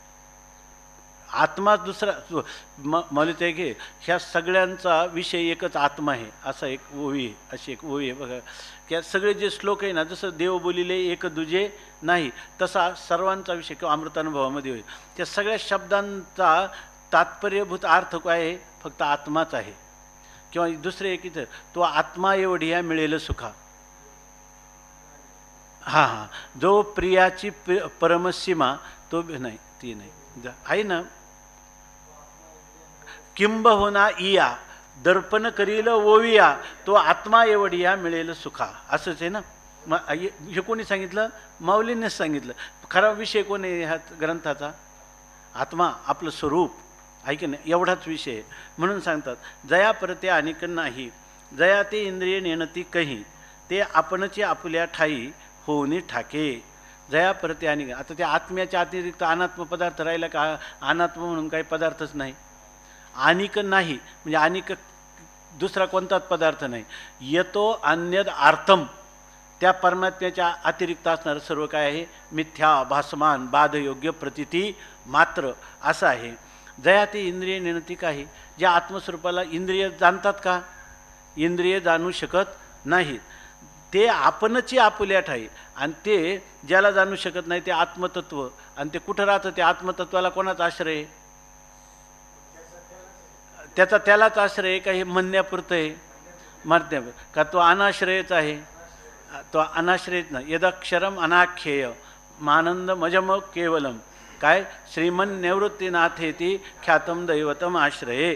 त्या दैवताचा आश्रय केला, त्याचा ख्यातम दैवताचा प्रसिद्ध अपरोक्षात साक्षात असणाऱ्या दैवताचा तुम्ही आश्रय केला. तो आश्रित आश्रय भावाने केला का आत्मरूपाने आश्रय केला? आत्मरूपाने त्याचा आश्रय केला. ते आपणच आपल्या ठाई, ते आपणच आपल्या ठिकाणी आहे. आणि ते होऊनी ठाके होऊन जात. होऊनी ठाके म्हणजे हे काय? फक्त बोलण्याची भाषा आहे. म्हणजे पहिलं होऊन ठाकलं नव्हतं असा फक्त भ्रमनिवृत्त होतो. म्हणून ऐका नाही, असा फक्त भ्रमनिवृत्त होतो. येथ अविद्यानिवृत्ती हे स्थळ, तेने मोक्षपादान फळ, या साधन केवळ, या दोही साधन केवळ ज्ञान. स्वामी महाराज म्हणायचे पठ्ठेने 1000 पारायणं केली पण एक ओवी पाठ केली नाही.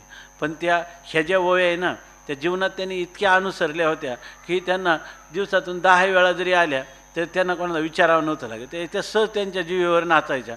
कारण का? ते त्यांचं काय होतं? जीवन होतं.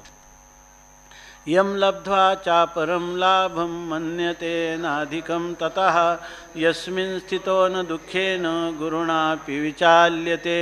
यम लब्ध्वा चा परम लाभम मन्यते नाधिकम ततः, यस्मिन् स्थितो न दुःखेन गुरुणापि विचाल्यते. यम लब्ध्वा चा परम लाभम मन्यते नाधिकम ततः, यस्मिन् स्थितो न दुःखेन गुरुणापि विचाल्यते. पुंडली